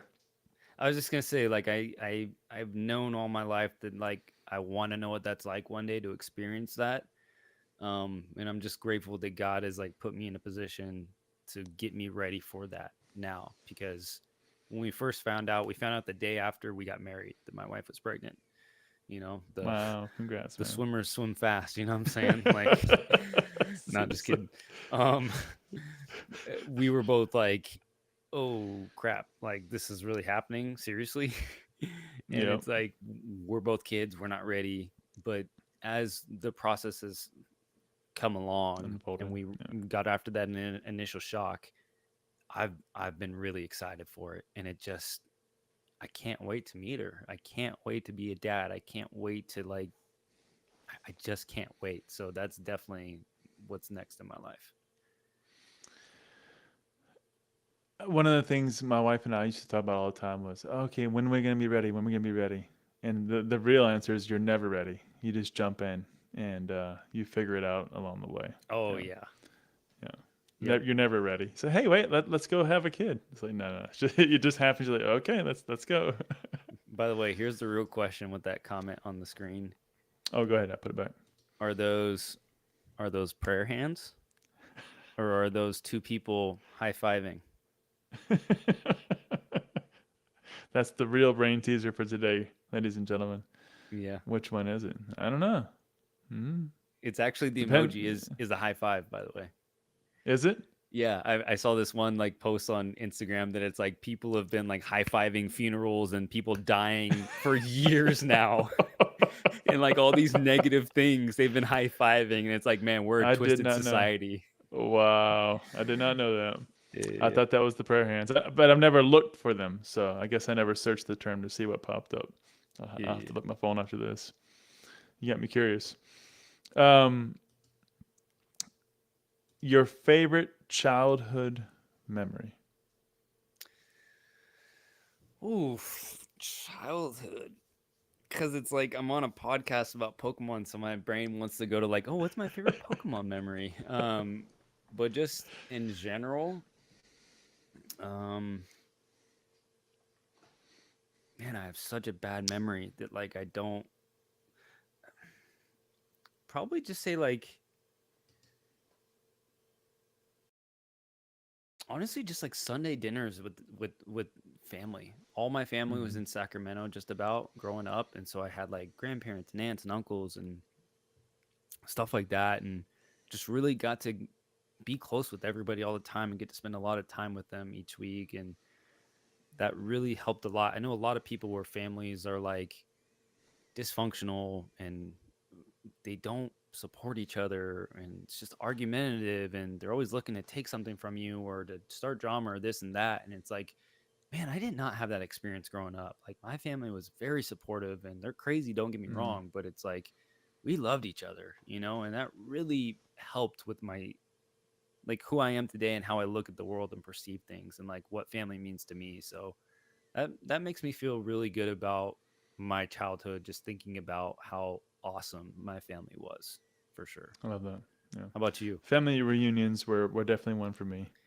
Mm, Getting to go to those because we don't do them anymore. They stopped a couple years after I started to be a teenager. hmm. But to have everybody come together from all the states, like for multiple days, have cookouts and all the kids just running crazy, and seeing the cousins and everybody you don't get to usually see, and get fighting and all that crazy stuff. But those were some of the best memories I have. Yeah. Heck yeah, man. Heck yeah. And we'll close it off with this one, and then we'll move into some final points. I really appreciate your time, Robert. Yeah, We're at about three plus hours, man. So for sure. deeply All appreciate good. it. Who is somebody that's really inspired you in your life, and why? Um, a lot of people, man. A lot of people that I I can't talk about in a public manner. Um, Okay. but obviously, like my dad, of course. Um, and actually, like my younger brother, he was always like more mature than me. Mm, And he's always been like he's 2 years younger, but he's always really influenced me in a good way to you know help me want to do more. So I'd say that he's been a big influence for me for sure. And then just like I have an uncle up here that when I moved here, I moved in with him to live with him, and he's like my great uncle, and so he's like, I think he just turned 80 actually 2 days ago, and so Happy like, birthday, great you uncle. know, he's just a really good man and has helped mold me into who I am today. So I yeah. love that. Good. We'll move into this section and then we'll close it off for you, Rob, and give you some time back to process orders and work on inventory and all the things I'm sure you have to get done.